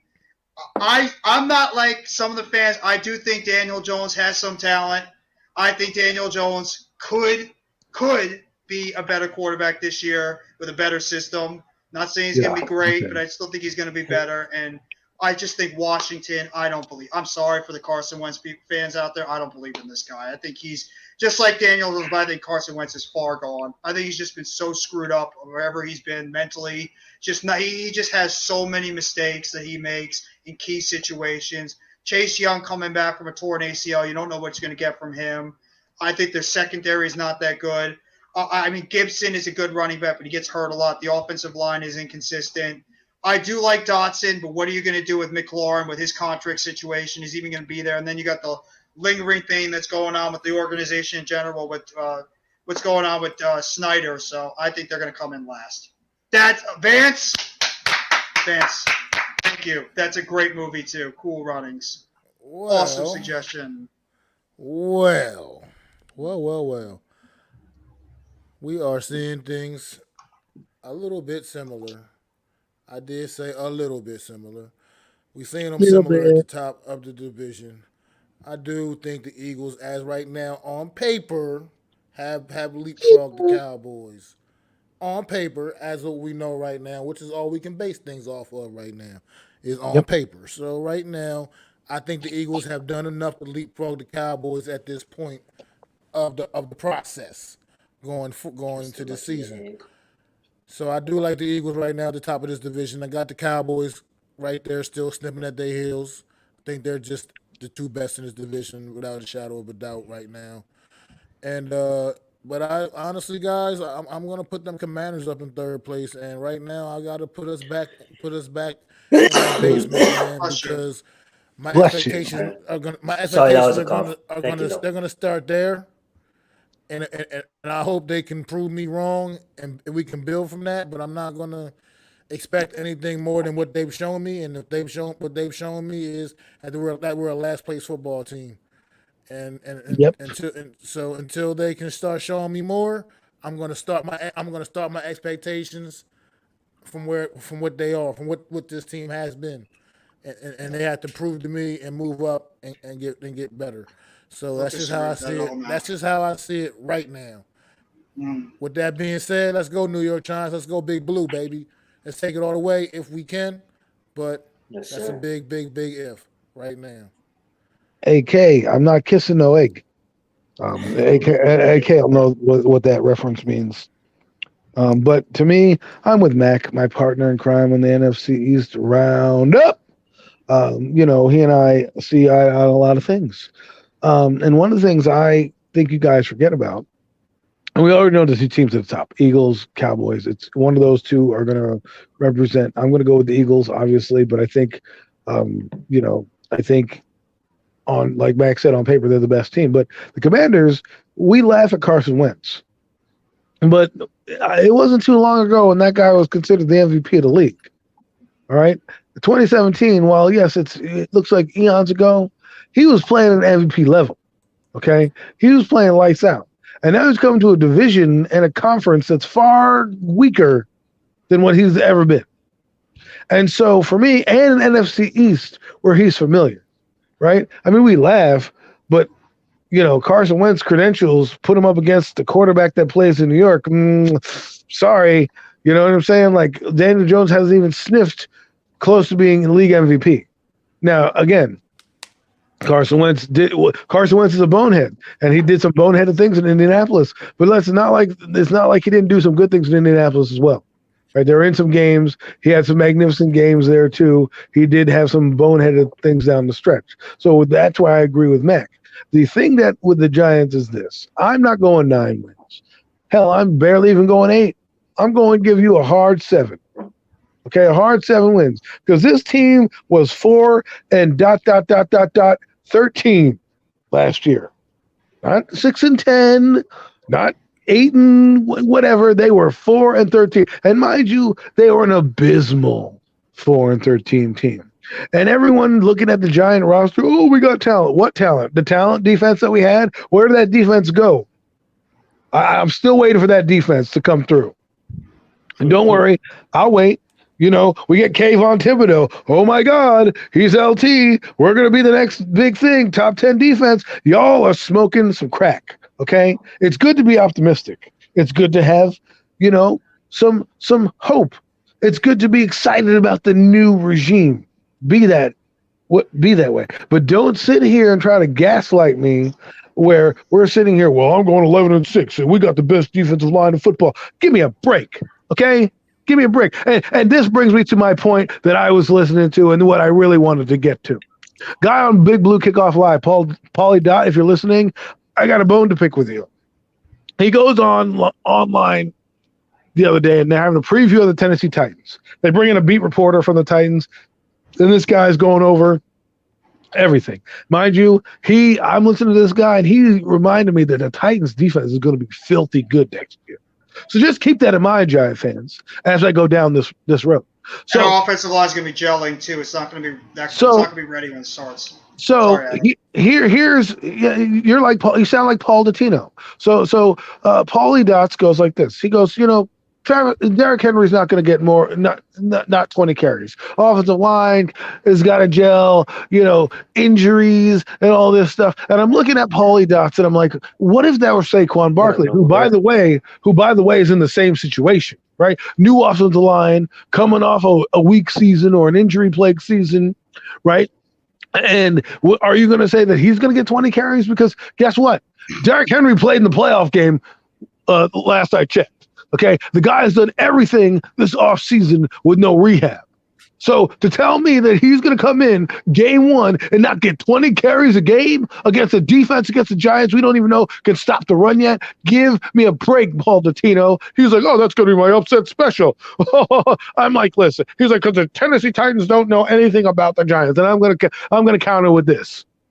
The Giants don't know anything about the Tennessee Titans. You know why? Because they don't know what a good team is. That team's been fighting for the Super Bowl for the last 3 years. You think they're going to come in with their season on the line? And I say their season on the line because they're playing the Indianapolis Colts. And if it comes down to conference record or out of conference record against NFC East opponents in their record-wise mathematic equation, you don't think if Indianapolis goes 4-0 against the NFC East and they go 3-1 and they're 3-1 is some blemish because they wanted to overlook the Giants and they're not in the playoffs or don't win the division? That's going to come back to bite them? I don't think so. Mike Vrabel ain't going to play that game. Okay? So before we go here and anoint this team a Hall of Fame team, which every one of these Giant fans do, and I'm not trying to be negative, all I'm trying to say is pump the brakes. Let these guys fail. Let these guys get growing pains. Don't make your expectations so high because you're going to fall on your face. And when you fall on your face, you're going to be like, what the heck? What did I expect? No. You go in and you just say, hey, let's be competent. Let's run the offense. Let's be competitive. Let's do this. Let's win games because you don't want to lose, but let's build something. Let's not just be hollow like 2016. Let's not just have guys that don't show up. We have guys that are draft picks that we're excited about, haven't played it down in the NFL. And we're talking Josh Azudu is going to be the starting guard, and he's going to be like, the whole offensive line is fixed. They got Joe Feliciano, who could be fucking flipping burgers at Burger King, okay? Max Garcia came in. You know how many people told me that guy was great? Ricky Seals-Jones can't even crack the starting lineup. So before we go out there and give all these things, that's what I want to say. Before we start throwing shade at other teams and how bad they're going to be or what they're going to do come opening roster, how about we get our fucking ducks in a row? No, I don't disagree with you at all. And I mean, when I was mentioning the offensive line, I was talking about the Giants' offensive line. I think the Giants' offensive line is going to be, still gelling at that point. I don't see the Giants' offensive line being anywhere ready for what that Tennessee Titans pass rush is going to be bringing. And it could be a very rough game for Daniel Jones that first week against that Titans pass rush. I mean, I think it's going to come down in that first game. It's going to come down to see what pass rush is going to be able to wreck the game more, because the Titans' offensive line did lose some prominent players there as well. And I mean, they're not as good as they were in the past. Yeah, but they're a well-coached team. So that's what I know. I understand. That's what you mean. They're a better, well-coached team, and they have a more proven guy than we don't know if Brian Dable is. I agree with you. And the point is their depth came in and their depth played well, okay? Their guys came in and they stepped up. We have nobody besides our starters. So if you want to put my starters against a team, great. But guess what? What if somebody tweaks their toenail coming out of the shower and can't play on fucking Sunday, right? Then what happens? Okay, who's going to step up then? Matt Burita? Oh, I really want him to be my starting running back. Darius Slayton. Oh, I really want him to be my starting wideout against the Tennessee Titans. Like, they have no depth. Yet the Tennessee Titans can roll out there with bums at receiver and still get the job done because they're a well-coached team. I don't disagree with you saying. I don't disagree with what you're saying at all, Adam. I'm just trying to be. I think it's. I'm going with like a little bit more of a ceiling aspect of it. That I think this team, if they can stay healthy, they do have some talent on that roster where they could potentially win 8-9 games if things fall into place. But that's if things fall into place. I could win the lottery tomorrow. Right. I could get hit by a bus tomorrow. I get that. I get your point. Like, I understand. The team has just a lot of unproven guys. We don't know what the hell the coach is. We don't know what the hell the GM has done. It's a first season. Unproven guys. I agree with you 100%, but I do think this team does have some talent on the roster. I'm not saying don't be optimistic. And it is the NFL. It is the NFL. I'm not saying 11, 6, 12, and 5, 13, and 4, anything like that. And I'm giving you the Giants a solid 7 wins. That's no slouch. 7 to 9 wins, I would say, is like around the area where I think they could be. And that's if things fall into place. And the last thing I want to say. Go ahead. The last thing I want to say is Daniel Jones can't have a rookie year type season. Daniel Jones has got to have a Derek Carr 4,800 yards, almost 30 touchdown type season. Okay, I don't want to hear about his rookie year. Those are pedestrian numbers. Those are average quarterback numbers. If you want an average quarterback and you like average play, by all means, you can keep Daniel Jones and his average play and keep on going. But I want winners. I want a guy that's going to fit the offense. I want a guy that you're going to look at. Justin Herbert. You see that guy for 2 years. You're just like, damn, I want him on my team. What can I do to get? Look what they're doing to that kid. They brought in Khalil Mack. They're bringing in all these guys because they know how good the kid is. They're not sitting here scratching their fucking butt going, I wonder what we should do now. Yeah, we didn't give enough. And they're like, give me a break. I'm just tired of it. And we're overseeing these things. And the fan base is like got this delusional set of glasses on that Brian Daboll, who hasn't coached a head coaching down in his life, all of a sudden is fucking Bill Parcells and going to go this team to the fucking promised land. Give it some time. Let it build. Well, you know how excited fan bases usually get when they bring in a new regime. Every single fan base gets like that they think that greener pastures are coming and like the positives are coming that way when a new regime comes in. It's just the norm. But I don't disagree with anything you say, Adam. You're right. I mean, there's a lot of unprovenness on this team, and they could, who knows what any of these people are. Daniel Jones could flop again. The whole team could get injured again. Daboll can be a disaster like the previous coaches we had. You're absolutely right.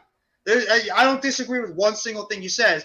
I just think that this team, if things fall into place, they maybe could surprise in some of these games they play, and maybe they can win some of these games. We had that same argument last year. If things fall into place, we went down the schedule, checked every fucking box. Blah blah blah. Denver win, Atlanta win, Carolina win. Blah blah blah blah. If things fell into place, the first 2 games they had everybody out in the field. They couldn't do a damn thing against booty ass squads. Nothing.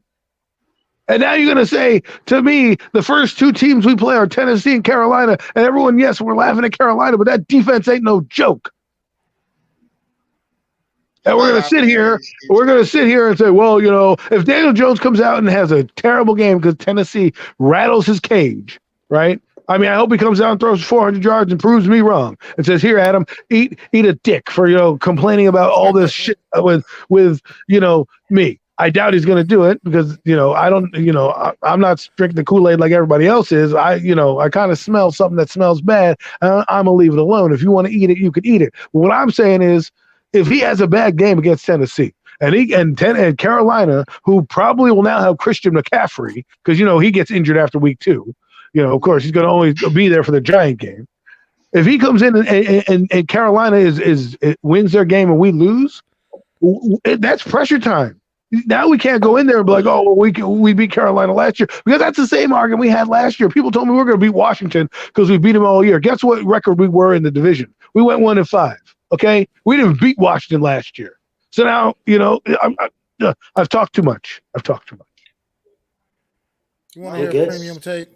That was a premium take right there. You want to hear a premium take? Matt Corral Matt Corral is going to beat out Sam Darnold in training camp and become the starting quarterback see for the it. Carolina Panthers week 1.